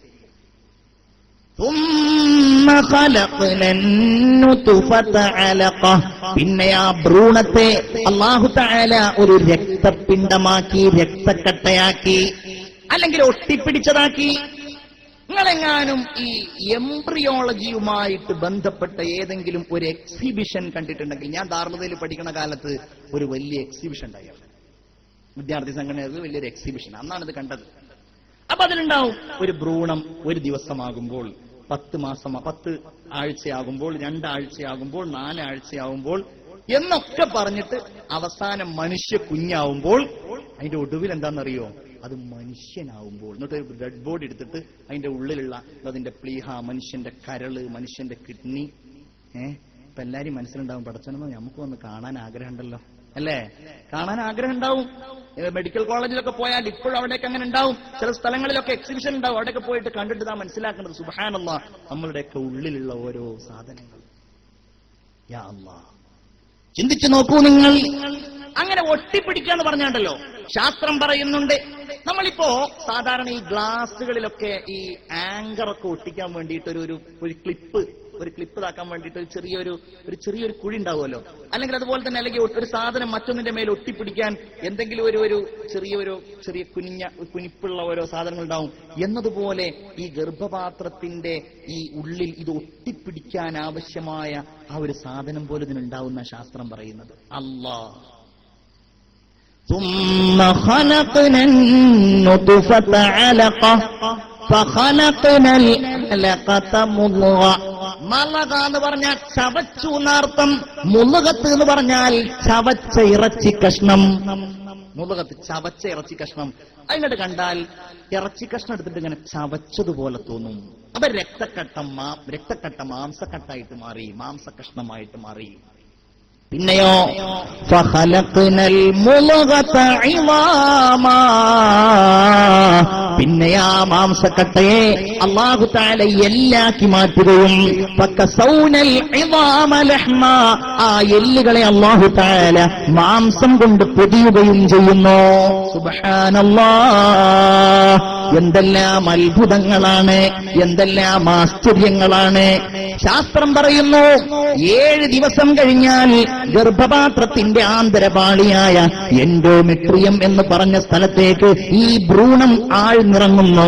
അതിറങ്ങിക്കഴിഞ്ഞാൽ അവിടെ അത് ഒട്ടിപ്പിടിക്കുന്നു. ഗർഭപാത്രം വലിയ ഒരത്ഭുതമാണ്. ഒരു പെൺകുട്ടിയുടെ ഉള്ളിൽ കേവലം ഒരു ചെറിയ പന്ത് പോലെ ആയിരിക്കും പ്രിയപ്പെട്ടവരെ ഗർഭപാത്രം ഉണ്ടാകുന്നത്. ആ ഗർഭപാത്രം അല്ലാഹു തആല സംവിധാനിച്ചിരിക്കുന്നത് സാധാരണ ഒരു സ്ത്രീയുടെ ശരീരത്തിൽ 8 സെന്റിമീറ്റർ നീളവും 6 സെന്റിമീറ്റർ വീതിയുമേ ഉണ്ടാവൂ. 8 സെന്റിമീറ്റർ വീതി, 6 സെന്റിമീറ്റർ നീളം എന്ന് പറഞ്ഞാൽ നിങ്ങൾ ആലോചിച്ച് നോക്കൂ. നമ്മുടെ സ്കെയില് സാധാരണ 15 സെന്റിമീറ്ററിന്റെ സ്കെയില് 8 സെന്റിമീറ്റർ, 15 സെന്റിമീറ്ററിന്റെ സ്കെയിലിന് ആകെ എത്ര ഉണ്ടാവുള്ളൂ. അപ്പൊ വളരെ ചെറിയൊരു സാധനം. ഇത് പ്രസവിക്കാൻ അടുക്കുമ്പോഴേക്ക് സാധാരണ ഒരു സ്ത്രീയുടെ, അതെത്ര മുതിർന്നവരാണെങ്കിലും അതിലൊരു സ്പൂണ് വെള്ളം പോലും ശരിക്ക് കൊള്ളൂല എന്നാ പറയുന്നത്. ഒരു സ്പൂണ് വെള്ളം കൊള്ളൂല. അതാണ് വികസിച്ച് അതിന്റെ 500 മടങ്ങായി വർദ്ധിച്ച് 5 ലിറ്ററിലധികം വെള്ളം കൊള്ളുന്നതും 1 കിലോയിലേറെ ഭാരമുള്ളതുമായിട്ട് മാറുന്നത് ആ ഗർഭപാത്രത്തിലാണ്. 2-3 കിലോയുള്ള ഈ കുഞ്ഞിനെ, ചിലപ്പോൾ 2 കുഞ്ഞുങ്ങളെ ചുമക്കാൻ അല്ലാഹു കഴിവ് നൽകുന്നത്. ശാസ്ത്രം പറഞ്ഞിരുന്നു ഈ ഗർഭപാത്രം എന്ന് പറഞ്ഞാൽ 1 ഗർഭപാത്രവും 2 അടിവയറും, ഇതല്ലാതെ മറ്റൊന്നൊരു സംരക്ഷണം ഇല്ല. എന്നാൽ അല്ലാഹു പറഞ്ഞത് എന്താണ്? യഖ്ലുഖും ഫീ ബുതൂനി ഉമ്മഹാതികും ഖൽഖം മിൻ ബഅദി ളുലുമാതിൻ 3 ഇരുട്ടുകളിലായിട്ടാണ് അല്ലാഹു റബ്ബുൽ ഇസ്സത്ത് മാതാവിന്റെ ഗർഭപാത്രത്തിൽ നിങ്ങളെ പടച്ചിരിക്കുന്നത്. 3 ഇരുട്ടുകൾ. എന്നാൽ ഇന്ന് ശാസ്ത്രം പറയുന്നു ശരിയാണ്, അടിവയറ്, ഗർഭപാത്രത്തിന്റെ ഭിത്തി എന്നിവക്ക് പുറമെ ഈ പെണ്ണിനുള്ള ഒരു സാധനമാണ് ഗർഭപാത്രത്തിൽ ഈ കുഞ്ഞിനെ പൊതിഞ്ഞു നിൽക്കുന്ന ആംനിയോൺ, കോറിയോൺ എന്നാണ് അത്ര ആ പാടയുടെ പേര്. ഖുർആൻ പറഞ്ഞു യഖ്ലുഖും ഫീ ബുതൂനി ഉമ്മഹാതികും ഖൽഖം മിൻ ബഅദി ളുലുമാതിൻ സലാം. അല്ലേ? ചിലപ്പോ സയാമി സരട്ടകളാവും. അല്ലേ? സയാമി സരട്ടകളാകും, ഇരട്ട കുട്ടികളുണ്ടാകും. ഈ 1 കോശവും 1 അണ്ഡവുമാണല്ലോ ഉണ്ടാകുന്നത്. ചിലപ്പോ ആ കോശം വിഭജിച്ചു കഴിഞ്ഞാൽ 2 കുഞ്ഞുങ്ങളാവും. പോകുമ്പോൾ ഗർഭപാത്രത്തിൽ ഒരു ബീജമേ ഉണ്ടാകൂ, അത് രണ്ടെണ്ണമായി ഗർഭപാത്രത്തിൽ പിരിഞ്ഞു കഴിഞ്ഞാൽ അത് പരസ്പരം 2 ഇരട്ട കുട്ടികളാകുന്നു. എന്നാൽ അത് പരസ്പരം യോജിച്ച് 2 ഭാഗത്തേക്ക് വളരുന്ന സമയത്ത് അത് സയാമീസ് ഇരട്ടകളായി മാറുന്നു. അല്ലാഹു തമ്പുരാന് മാത്രം അറിയാകുന്ന എത്രയോ അത്ഭുതങ്ങളാണ്, എത്രയോ ആശ്ചര്യങ്ങളാണ് പ്രിയപ്പെട്ടവരെ ഇതിലുള്ളത്. നോക്കൂ നിങ്ങൾ, ഗർഭപാത്രത്തിന്റെ ഉള്ളിൽ അല്ലാഹു തആല സംവിധാനിച്ചിരിക്കുന്ന ഒന്നാണ് മറുപിള്ള. മറുപിള്ള എന്ന് പറയും. പ്രസവിച്ചു കഴിഞ്ഞാൽ അത് പുറത്തേക്ക് പോരും. എന്താണ് അതിന്റെ ധർമ്മം? ഈ ഭ്രൂണത്തിനാവശ്യമായ ഭക്ഷണം, ജലം, അതിനുവേണ്ട ഓക്സിജൻ അല്ലാഹു തആല ഇതിൽ നിന്നാണ് ഒരു പൊക്കിൾക്കൊടി എന്ന ഒരു ബന്ധം ഈ മനുഷ്യന്റെ ശരീരത്തിലേക്ക് നൽകിയിട്ടുള്ളത്. എങ്ങനെ? പൊക്കിൾക്കൊടി ഉണ്ടല്ലോ, അത് ഈ മറുപിള്ളയുമായി ബന്ധപ്പെട്ട് അതിലൂടെയാണ് മനുഷ്യനാവശ്യമായ ഭക്ഷണം അവസാനം വരെ കിട്ടിക്കൊണ്ടിരിക്കുന്നത്. ഒരു കാര്യം കൂടെ പറയാണ്, എല്ലാ രോഗങ്ങളിൽ നിന്നും ഇത് ഈ കുഞ്ഞിനെ സംരക്ഷിക്കുന്നു. എല്ലാ രോഗങ്ങളിൽ നിന്നും സംരക്ഷിക്കും. 2 രോഗം ഒഴികെ. ഏതാണ് ആ 2 രോഗം? ഒന്നാമത്തെ രോഗം എയ്ഡ്സ് ആണ്, രണ്ടാമത്തെ രോഗം സിഫിലിസ് ആണ്. അല്ലാഹു ഹറാമാക്കിയ ഇത്തരം വീഴ്ചകൾ ഏതെങ്കിലും മനുഷ്യർ അവരുടെ ജീവിതത്തിൽ നിർവഹിച്ചു കഴിഞ്ഞാൽ, അതിന്റെ അണുക്കൾ അവരുടെ ശരീരത്തിലേക്ക് പ്രവേശിച്ചു കഴിഞ്ഞാൽ അല്ലാഹുവാണ്, പിന്നെ അവർക്ക് രക്ഷപ്പെടാൻ കഴിയില്ല. ചിന്തിച്ചു നോക്കൂ. ഇങ്ങനെ പറയാണെങ്കിൽ മനുഷ്യന്റെ കൈകൾ, അവന്റെ കാലുകൾ, അസ്ഥികൾ, നാഡീവ്യൂഹങ്ങൾ, ഹൃദയം, രക്തം, കോശം, ഇങ്ങനെ ഓരോന്നിലും അല്ലാഹ് യാ ഹയ്യു യാ ഖയ്യൂം യാ മൻ കുല്ലമാ നാദാഹു മുൽതർവൻ അജാബ ദുആഹു. എന്തൊക്കെ അത്ഭുതങ്ങൾ അല്ലാഹു നിറച്ചു വെച്ചിരിക്കുന്നു. ആ അല്ലാഹുവിനെയാണ് നമ്മൾ ലാ ഇലാഹ ഇല്ലല്ലാഹ് നമ്മൾ വിളിക്കേണ്ടത്. അല്ലാഹു തൗഫീഖ് നൽകട്ടെ. ആ റബ്ബിനെയാണ്, നമ്മെ സൃഷ്ടിച്ച, നമ്മെ പരിപാലിക്കുന്ന അല്ലാഹുവിനെയാണ് ഹൃദയത്തിന്റെ ഉള്ളിൽ നിന്ന് അല്ലാഹുവേ ഇതൊക്കെ എനിക്ക് നീ നൽകിയ നിനക്ക് വേണ്ടി റബ്ബേ ലാ ഇലാഹ ഇല്ലല്ലാഹ്. അതിന് അല്ലാഹു തആല തൗഫീഖ് നൽകട്ടെ. മുഅ്മിനീങ്ങളെ, ഇതുപോലൊരു മജ്ലിസിൽ നിന്ന് നമുക്ക് അല്ലാഹുവിനെ കുറിച്ച് മനസ്സിലാക്കുവാൻ, നമ്മുടെ ശരീരത്തെക്കുറിച്ച് നമ്മൾ വഅദ് പറഞ്ഞു, ഹൃദയത്തിൽ നമ്മൾ തഖ്വ വർദ്ധിപ്പിക്കുക, പടച്ചവന് വേണ്ടി നമ്മൾ അല്ലാഹുവിന്റെ ദീനിന് വേണ്ടി നമ്മൾ സമർപ്പിക്കുക, ജീവിതം അവന് വേണ്ടിയാക്കുക, തസ്ബീഹുകളും തഹ്ലീലുകളും വർദ്ധിപ്പിക്കുക. നമ്മളൊന്നും ഇതിനൊന്നും നന്ദി ചെയ്തവരല്ലല്ലോ. ഇതിനൊക്കെ നമ്മൾ എന്താ പടച്ചവന് വേണ്ടി ചെയ്തത്? എന്ത് ചെയ്തു നമ്മൾ? അല്ലാഹുവിന് വേണ്ടി മാത്രം. മുഅ്മിനെ, നമ്മൾ എന്ത് ചെയ്തുവെന്ന് നിങ്ങളൊന്ന് ചിന്തിക്കുവോ? ഒന്നും ചെയ്തിട്ടില്ല. എന്നാൽ ചെയ്യാനുള്ള അവസരമാണ്.